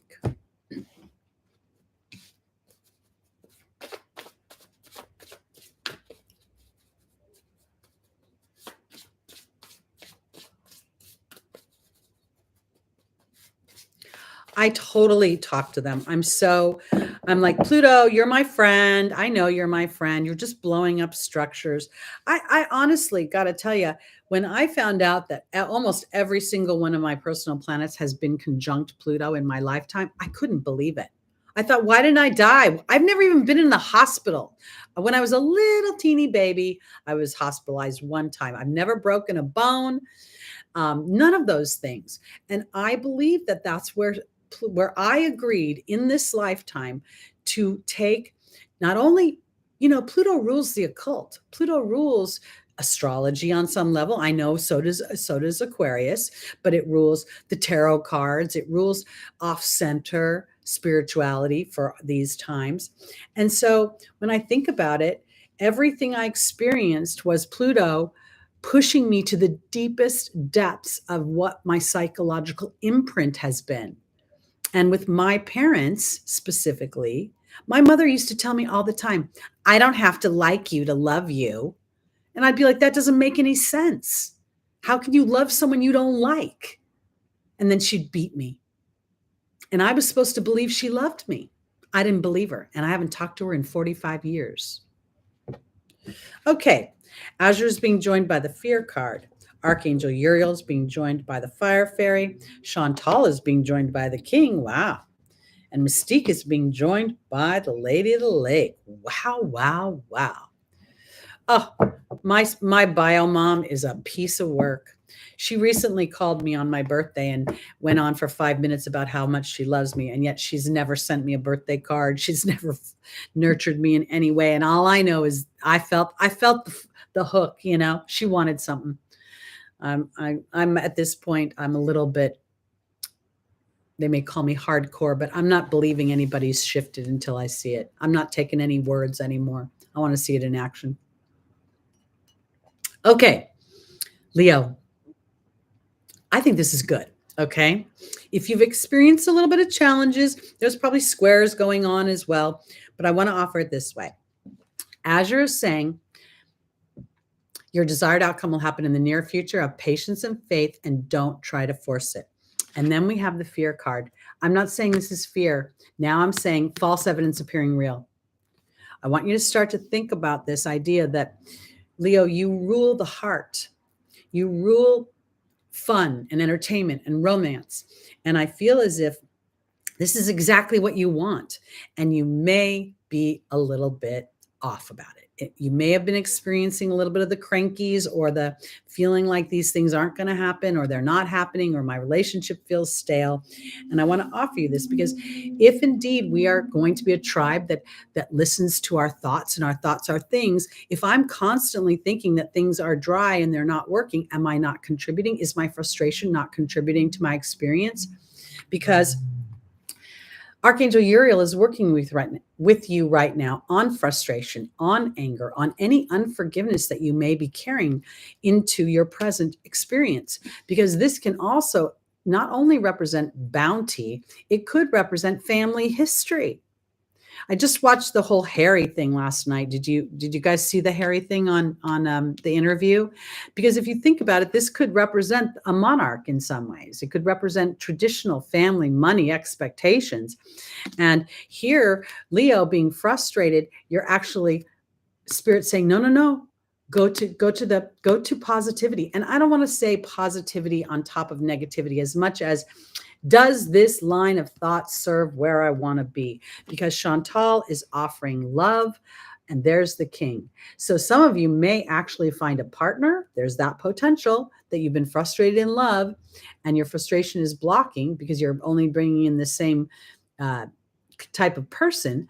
And now it's time to start to open that up. And I really want to offer this, because if you are looking for love, or you're wanting to receive love, then describing how it feels when you feel loved. I feel valued. I feel attended to. I feel amazing. Whatever your story is, because this is the opportunity, something. And I don't think this is just about self-love, because I think when you represent the sign of romance, it has a lot to do with other people. Now, Mystique is telling you to keep charging ahead. You're coming out of the dark and into the light. Expect miraculous solutions. But part of it is you getting real with yourself. I have a lot of people that I know that are Leo rising. And, I don't really get to, I know fixed signs are fixed signs and they hang on to things, and I'm a fixed moon, so I understand that. But being a fixed moon, I also know that I'm open to wisdom.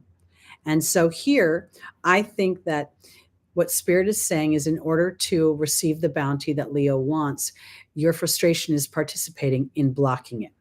And now Spirit is saying, no, just continue to stay the course. There are so many things going on right now that are shifting our lives, and shifting them in ways that I think will benefit us. And without realizing it, part of what's going on with Leo could potentially be that the other half of the situation, whether it be a job you want, something you want to endeavor to create, to make money, if it's a relationship, there's that side of it that has its own karmic journey to go down. So when you say, you know what, I'm just going to stay the course. I'm going to stay the course. I'm going to stay. I believe. Here's an example I'm going to give you. I applied for Social Security, and they denied me. So I'm like, okay, I guess I make too much money. That's fine. Then out of nowhere, they sent me money in December, said, we've requalified you. Then on New Year's Eve, I got a note that said, no more benefits. And I flipped out for 2 days. I was like, you know what? That peace of mind, now it's gone again. And I was focusing on loss. I was focusing in on everything going away. And then I caught myself. And I said, you know what? No, I'm going to put an intention out here. I'm going to get out of my old story, and I'm going to get into the new story. And everything was approved expeditiously. I got my form back to them early January, and I've already received notice that everything is going to go swimmingly. Now, I say this because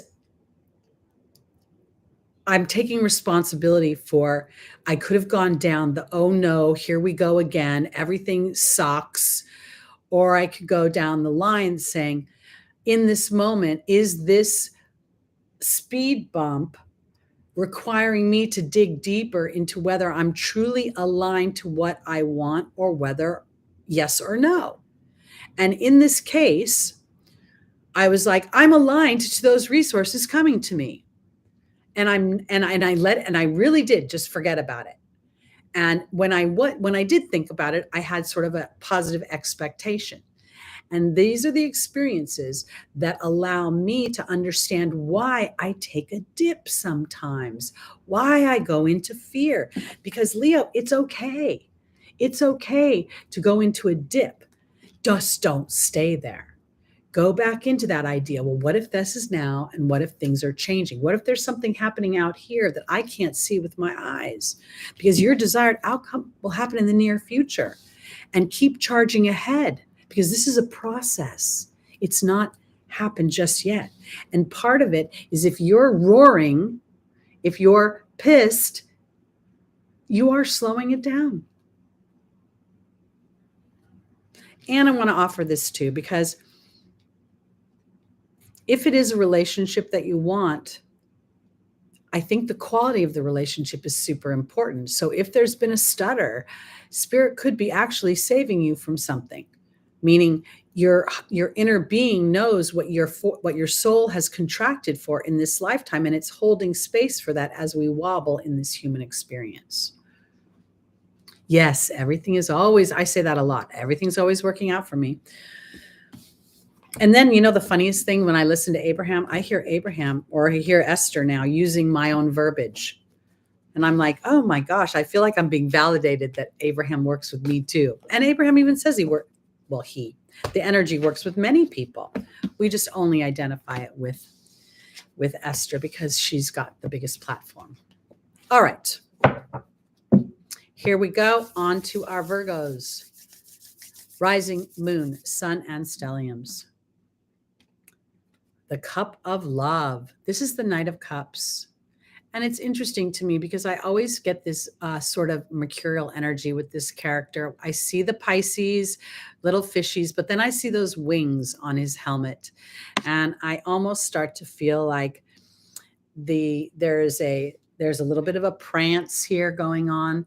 And I feel as if when I look at this, the Knights are the teenagers. They can be a little bit fickle, depending upon the other tarot cards. But in this particular case, I believe that this is about Virgo starting to think about their cup being filled, like you just ride into the scenario, trust with Piscean faith that your cup will be full, and you'll be able to remove your helmet, meaning your protective coating of your head, your mind. There's a lot of wings on this guy. There's wings on his helmet. There's wings on the back of his feet. Let's see what Spirit wants Virgo to know. The first angel is Chantal, angel of love. Wow. Then we have Oceana. Then we have Fiona. And then we have Francesca.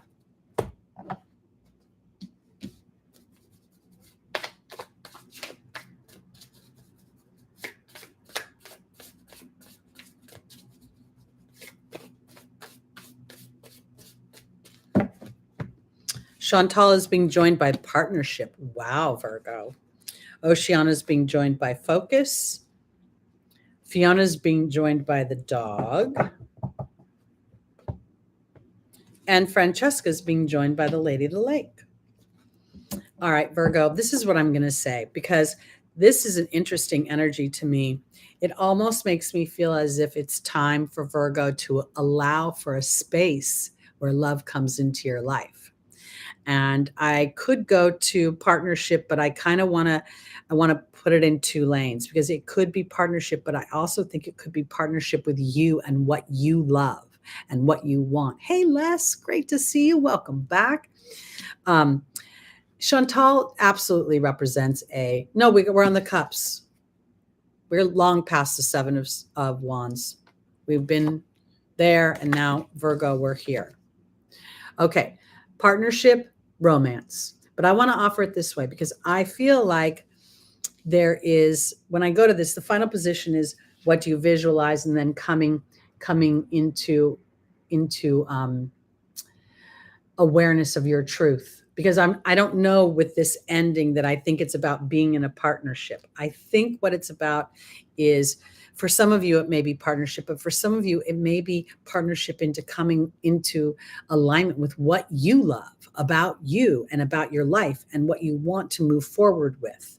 I feel like this is about loving thoughts and offering your cup up to yourself, because Oceana is asking you to get in touch with a deeper truth and to swim towards your soul's destiny. And there's the focus card. And then Fiona is here. And I feel like this is, I can't even go to unconditional love. I feel like this is loyalty. I feel, Virgos work hard. Virgos are dependable. My grandfather was a Virgo, and I'm convinced that he must have had a Capricorn rising, because he was a lot of his philosophy was very Saturnian. And at the same time, I don't I mean, I bring this up because I feel like the Saturnian part of him always deferred to someone else, always deferred to the greater need. And here I feel like I'm looking at Virgo and I'm saying this is about focusing on yourself. If you want to be in a relationship, great. Focus on the higher vibrations of that. But maybe this is more about giving yourself permission to get into partnership with loving. Like I stayed all day in my pajamas yesterday and I really loved it. It was raining super hard. I made chili. I turned on the TV. And I really, it was one of those days where when I used to have a job, I'd say, if I could be home all day, I wouldn't do anything. And I never do that. But yesterday I did. And I felt great about it. So I feel like Virgo, this is really about focusing in on what brings you emotional fulfillment, what you enjoy. I don't care if it's the crossword puzzle, I don't care if it's another person, but allowing yourself privilege of enjoying things, putting your wants and desires maybe above your duty for a minute. I'm just saying, and see how that changes your experience. Because even if you're not looking for romantic love, there could be a feeling of wanting to hear acknowledgement or appreciation for your efforts, your duty, the things that you do for other people. And if you're focused on the lack of that, then there could potentially bring more lack of that. And with your ruling planet retrograde in Capricorn, it may make you be thinking about your duty and what you're required to do and the rules and the regulations. And really what you want to hear your boss say is, you're doing a great job. I so appreciate you. Or you want to hear your boyfriend say, or, I'm so appreciative of you. And I hope what you say to yourself in the mirror is, I love you, and we're going to go have some fun today. We're going to go do something fun.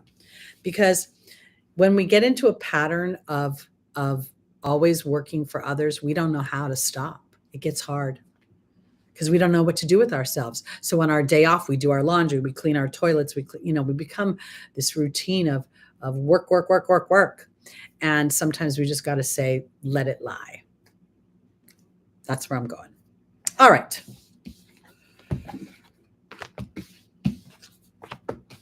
I still have I can't get my Christmas boxes into my storage because it's either raining or I'm doing one of those things where I'm like, I'll do it later.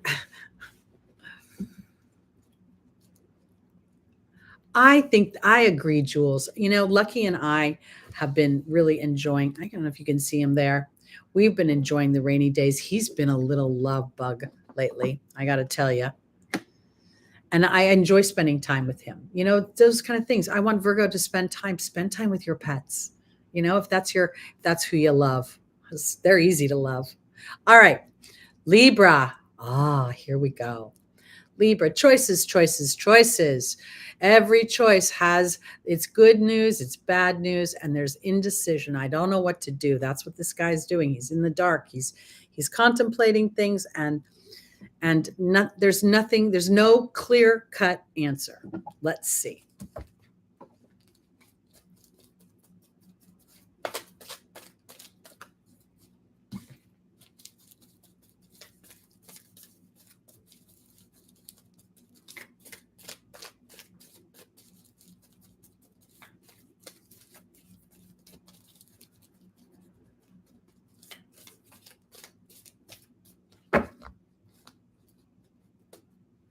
Jules, I was watching a Fantasy Island.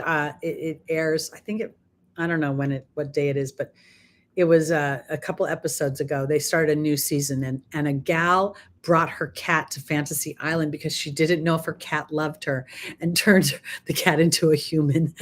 And then the cat gave her grief. It was pretty funny. All right. Libra, rising moon, sun, and stelliums. We have Fiona. We have Daniel, the angel of marriage. We have Serena, and then we have Ray.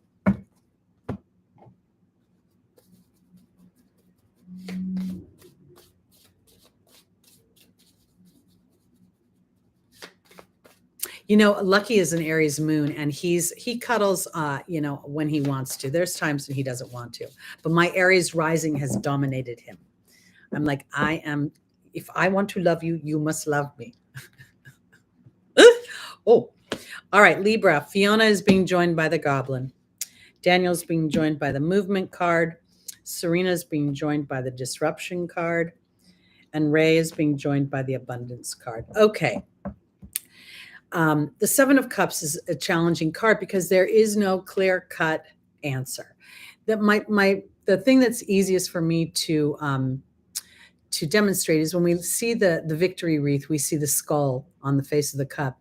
So we know when there's victory, somebody was defeated or somebody died. War produces death. So here, Libra wanting balance all the time, I feel like there's the potential that one of the things you're learning is the balance is not about like this. Balance goes like this. So there's always a little up and a down, and it's about where am I in that process? Because Fiona says, now that you've asked God and the angels for help, be open to receiving. And then we have the human ego. And the human ego will always say, how are you going to do that? Are you sure you're good enough? Are you sure you deserve it? Have you worked hard enough? And yet at the same time, those questions are edging God out because there is no efforting. Everything we do is really much more about being able to receive. So Daniel, the angel of marriage, I'm not going to go with marriage. I'm going to go with my history, because Daniel primarily represents the history and relationships that we bring with us over and over and over again. And it really doesn't serve us. What it does is it inadvertently draws in old energies that we get to decipher and then shift, because this is the movement card. And I think you're moving away, Libra, from your history in relationships. And Spirit is offering you serenity if there is disruption. This is the way I want to put it. If you're in an imbalanced relationship, Pluto is squaring you. Pluto is squaring my Mars right now. And, after Lisa Marie having that cardiac arrest, there's cardiac arrests in my family and, historically. And I've never, ever felt as if Pluto was going to try to kill me during my squares. I think Pluto's asking me to be brave in how I'm showing up, brave in my own energy. Am I being a banshee warrior, or am I being a hero? So I have had to find serenity when I have felt this way. So now that you ask God and the angels for help, stop edging God out and don't concentrate on your history, because if you are concentrating on your history, it's not helping you. It's actually bracing for something bad to happen, because our history, we never focus on our good history, always focus on our bad history. That's how humans roll. So here, Spirit is saying, this is the divine disruptor. Okay. And serenity here. Serenity will bring into focus why the disruption is necessary, because abundance is coming, Libra, and it's through your connection to Spirit. And I want to offer it this way. This last, since I guess last July, I've been like on a roller coaster of a lot of my old stuff has come up. And I don't know when Saturn got on my Chiron, but I got my Pluto squares, etc. So I've been digging deep. When I was hitting a low, I asked myself, do I need to go get a job? Am I, going to be pushing a shopping cart? Blah, blah, blah. I was all worried. And then Spirit kept telling me that, Teri, you have a very confident demeanor. People think, you've got every answer right there. When you dip, it actually is of service to others, because as you course correct, they get to witness that versus watching you go like this. And so it kind of made a little bit of sense to me. I was like, I kind of get that. So I have been very focused on, am I edging God out? Am I allowing God to truly, the angels, source energy, laws of attraction? You can name it whatever you want. I don't think there's a big man in the sky going like this. Okay. I think it's like gravity. There are just laws of how this planet rolls. And the more I align to those laws, the more I get to move away from the story that has been, the more I can feel the divinity in disruption that actually brings a serenity to my abundance. And ultimately, my power lies in my connection to Spirit, where all things abundant show up. Okay. Oh, Michelle, I'm so sorry. And how lovely that she was 19 years old and she was born in your house. My Emmett, my cat Emmett, he lived to be 19 or 20 years old and he passed in my house. And every once in a while, I get a little glimpse of him out of the corner of my eye. I miss him. He was a great cat, the best cat I had, honestly. Love that cat so much. Okay, let's go on to our Scorpios, rising moon, sun, and stelliums.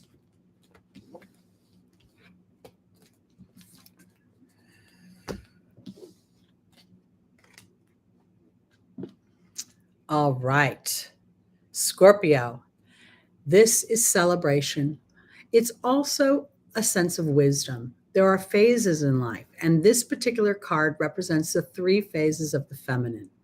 Represents the naive, innocent, the more mature, maternal, and then, of course, the grandmother energy. And I always want to say the crone, but it sounds so harsh to say it that way.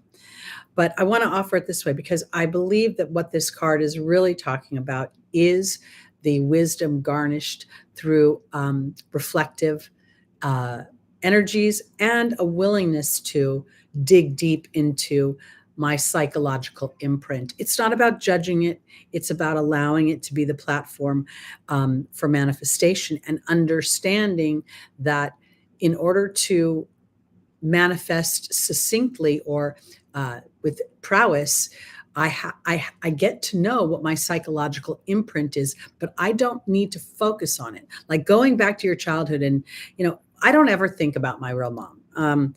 I don't even cry or anything when I see mothers and daughters in happy relationships. I have no energy on that woman at all, and it's interesting to me because for a long time, as a young woman, when I made the choice to leave my mom at 14, I was villainized for that. And yet she was beating the shit out of me. I mean, literally stripped me naked and beat me with a plastic jump rope in 7th grade. And the beating was bad enough, but the embarrassment of having to go to school and to disrobe in gym and have my friends see that was just horrific for me. And I had to make certain decisions. And I feel like this card is asking Scorpio, as the South Node is transiting your house, your first house, it's about being willing to look at the imprint, the deep psychological imprint, not judging it and not tethering yourself to it anymore, but rather using it as a piece of information to launch you into a new energy.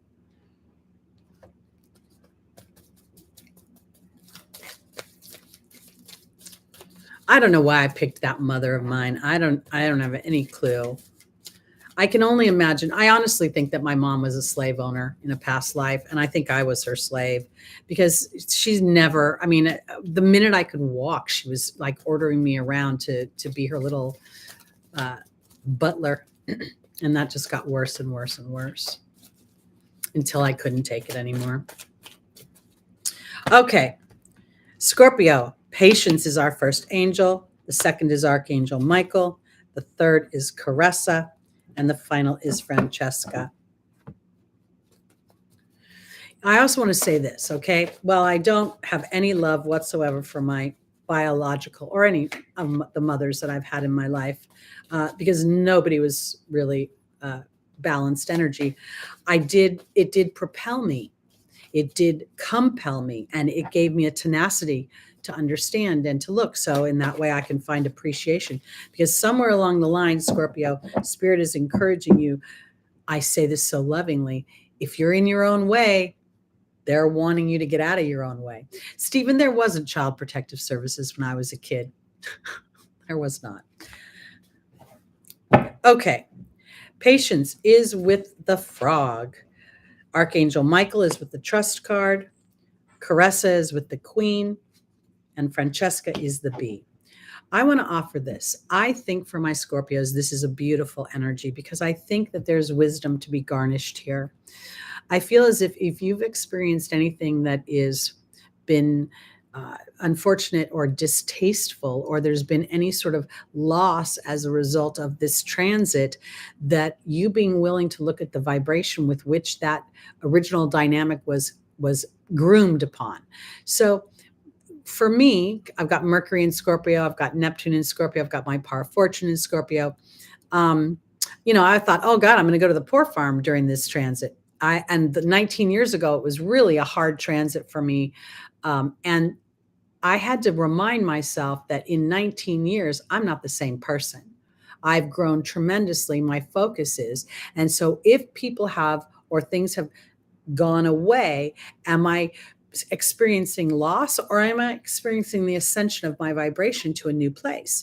Because as you take time to learn and study yourself, you actually release a lot of stuff that might be holding you back. And that turns into wisdom. And that makes Scorpio super powerful, because here's Archangel Michael asking my fixed Scorpios to have the courage to trust a bigger picture of who and what they are, because you have an opportunity to truly start to receive bounty as you end the chapter where you're on the stingy side of Scorpio, on the you done me wrong side of Scorpio, okay? Because here, Francesca's saying, what do you visualize? It's coming about. Negativity blocks your progress, and there's your being energy. For the longest time, I didn't know, my grandmother did my chart when I was little, and she told me things, but I didn't understand what they meant. So when I went into Placidus and I saw my moon, my Taurus moon in the first house, I absolutely understood why my father was so frustrated with me. Why can't you let anything go? Why do you have to always, churn up the history of the past? Now I know. I have my moon in the first house of Taurus. And so now I can make bigger choices. Now I can start to say, all right, I want wisdom. I'm tired of being a victim. I'm tired of, I don't know, when I tell you these stories, I hope you don't feel sad for me, because they're over and I'm not sad about them anymore. I'm reconciled with them. They are what they are. I can't change them. And so now I have the courage and I have the tenacity to incorporate that wisdom. And then when I smell something that feels familiar in a way I don't like, I back off. And I wait for there to be some sort of revelation, some sort of sign that's giving me information from a place that helps me shift my being energy.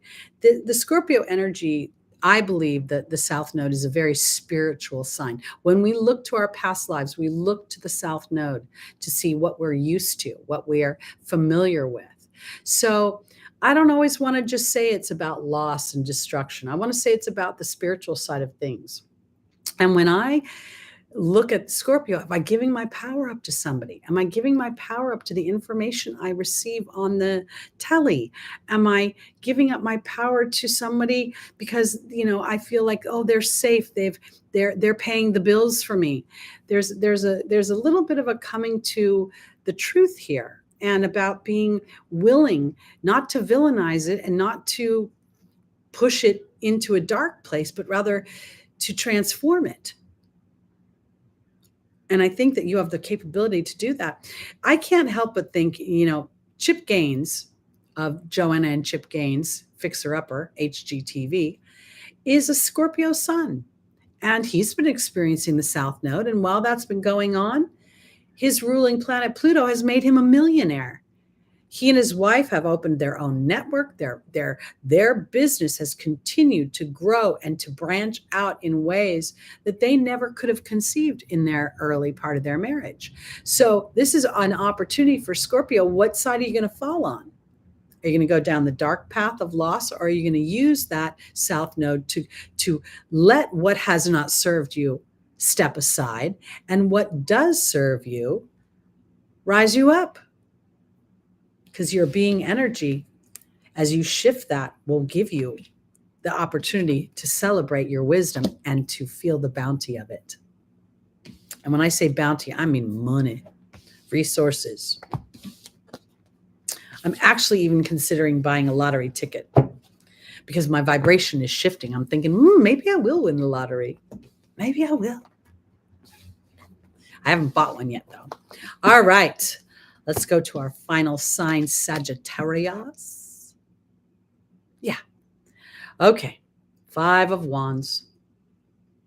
This is another interesting energy. Most people, the first thing they think of is that this is fighting, but it isn't. It's an awkwardness. I see it as a weird awkwardness. Each one of these characters is holding his wand in a weird way. He's not necessarily fighting with his his team there. They all just seem to be in this weird sort of, it's almost as if they don't have a assuredness about their wands. Most of them are holding them with one hand. This guy in the red tunic is holding it with two hands, but in a really awkward way. So let's see if there's something where you might be doing something the hard way instead of the easy way.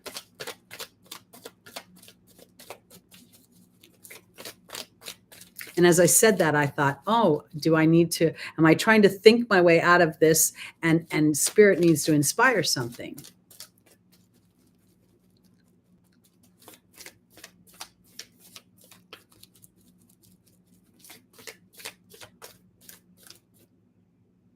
What happened, CJ? Did something, what?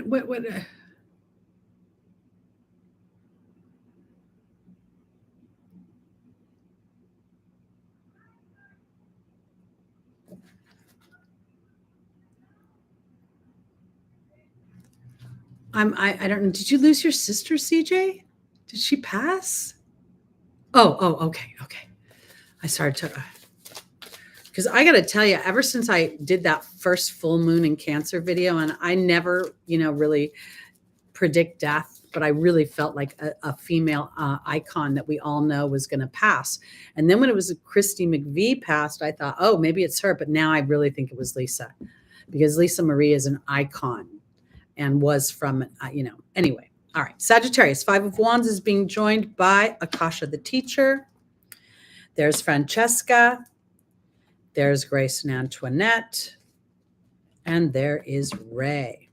Now we know that Sagittarius is a teacher. Barbara Walters. Yeah, there's another one. So many people. I can't even believe it. And I'm not going to talk about what I think is going on, but I think y'all know what I think is going on. Oh, today's show is long. It's almost like when I'm going to do a short show today, I talk more. Okay, Akasha is being joined by the Letting Go card. Francesca is being joined by the Fear card. Grace and Antoinette is being joined by the Partnership card. And Ray is being joined by the Novice. Okay.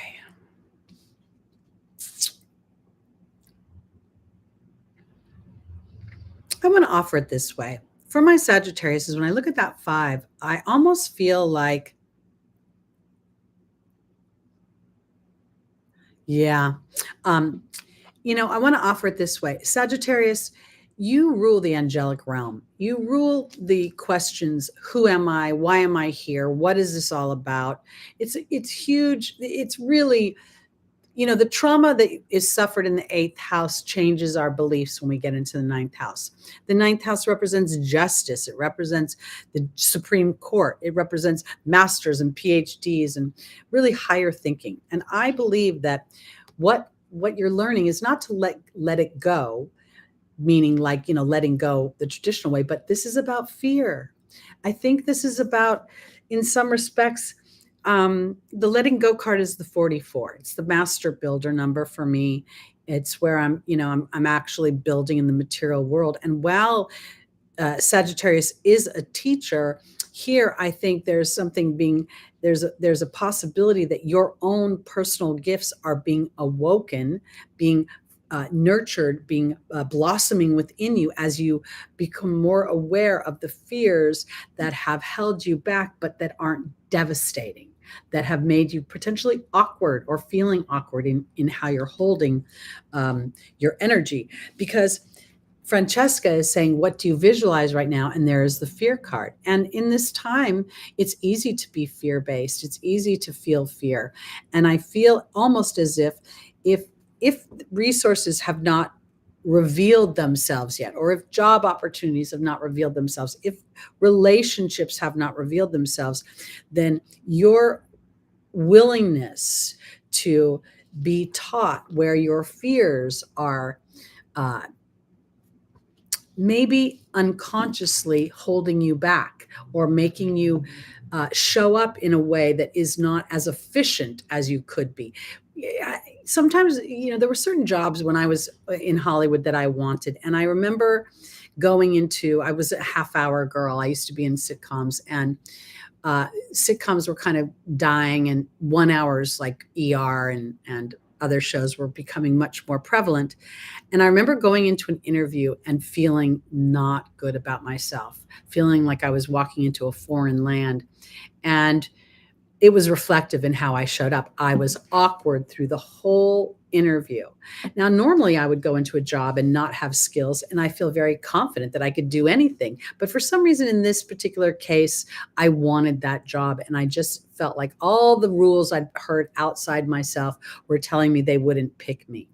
So this is what I want to say, Sagittarius. This is compassion for you as you move forward and you are aware of the fears that you do possess. Fear is an empowering energy when we poke through it, when we are willing to walk through it, because I believe that there is a new opportunity coming for you and an unstable new beginning, because this is you really connecting with spirit in a big way. So let me offer it this way. Sagittarius, if you are endeavoring something new, if you want to get a teaching job, Stephen, if you want to go back to school and get higher education, if you want to travel to a foreign land or study foreign ideologies or philosophies, giving yourself permission to do it at your pace, in your way, rather than trying to work with others that make you feel awkward or off kilter. That's kind of how I want to put it. Because there's nothing in this Five of Wands that is threatening. And right now, I feel like Akasha is teaching you how to shift fear, how this letting go. I don't really believe in letting go. I can't. I'm a Taurus moon in the first house. So I am always aware of my story, but I am also now have the wherewithal to have a discerning eye about it. Is it true now? Will it be applicable in this time? Are the dynamics the same? So I don't think that you have to tether yourself to an old story, an old viability. And now it's about having compassion while you repartner with a new version of yourself that is taking you into a new vibration. It's as if I really want to say it this way for my Sagittariuses. If you've been struggling or indecisive or going back and forth about wanting to do or endeavor something new or endeavor something that makes you feel unsure of yourself, kicks in a little bit of fear, I would task you to say, Spirit, I want to do this. And now I want you to give me evidence that this is a viable path for me, that I am supported upon this path, because your new beginning is viable as you connect with Spirit. That's where your real power lies. And that's how I operate. I literally, when I am in fear and when I am in doubt, when I am in a compromised energy, I literally go into meditation. I go back to my spiritual tools and I use them as if they were brand new. I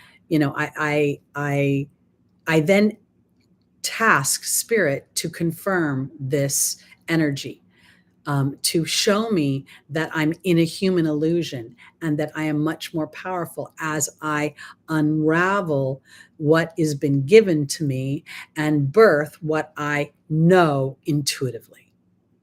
That's the best way to put it that I can think of. Okay, that's it. When we come back next week, we'll have had the new moon in Aquarius. Please check out that video. I think you'll like it. I thought I had a lot of fun making it. And then if next week we'll be starting with our Aquariuses, and we will have all the planets moving forward. So I think it's super important to really dig deep in what makes you happy. Thank you, Michelle. You're so generous. And rather than looking for the viability of if that happiness can happen with what you know, tasking spirit to start to support that with something concrete here in the physical. Okay? All right, everybody. I love you. I really do. I love seeing your names every week. I feel like we're friends. I feel like we're here to support each other, and we are the lighthouses in the storm. So remember that. Don't focus on the storm. Just let your light shine. And use music playlists. Use playlists to help anchor you in. Make, if you have, I have one playlist that I call Getting My Head On Straight. And a lot of my songs, there's like Defying Gravity and oh my gosh, there's one song, I can't remember, but they're all songs that I feel resonate with me in a way that allows for my evolution, my transformation, and for me to be a fabulously flawed human being. All right, everybody. Again, I love you. I'll be back next week on Sunday at 11 a.m. Pacific time. Welcome, Taylor. It's a new name in the room. And if you have any questions in the meantime, just put them in the comments and I'll do my best to answer them. All right, everybody. Peace out.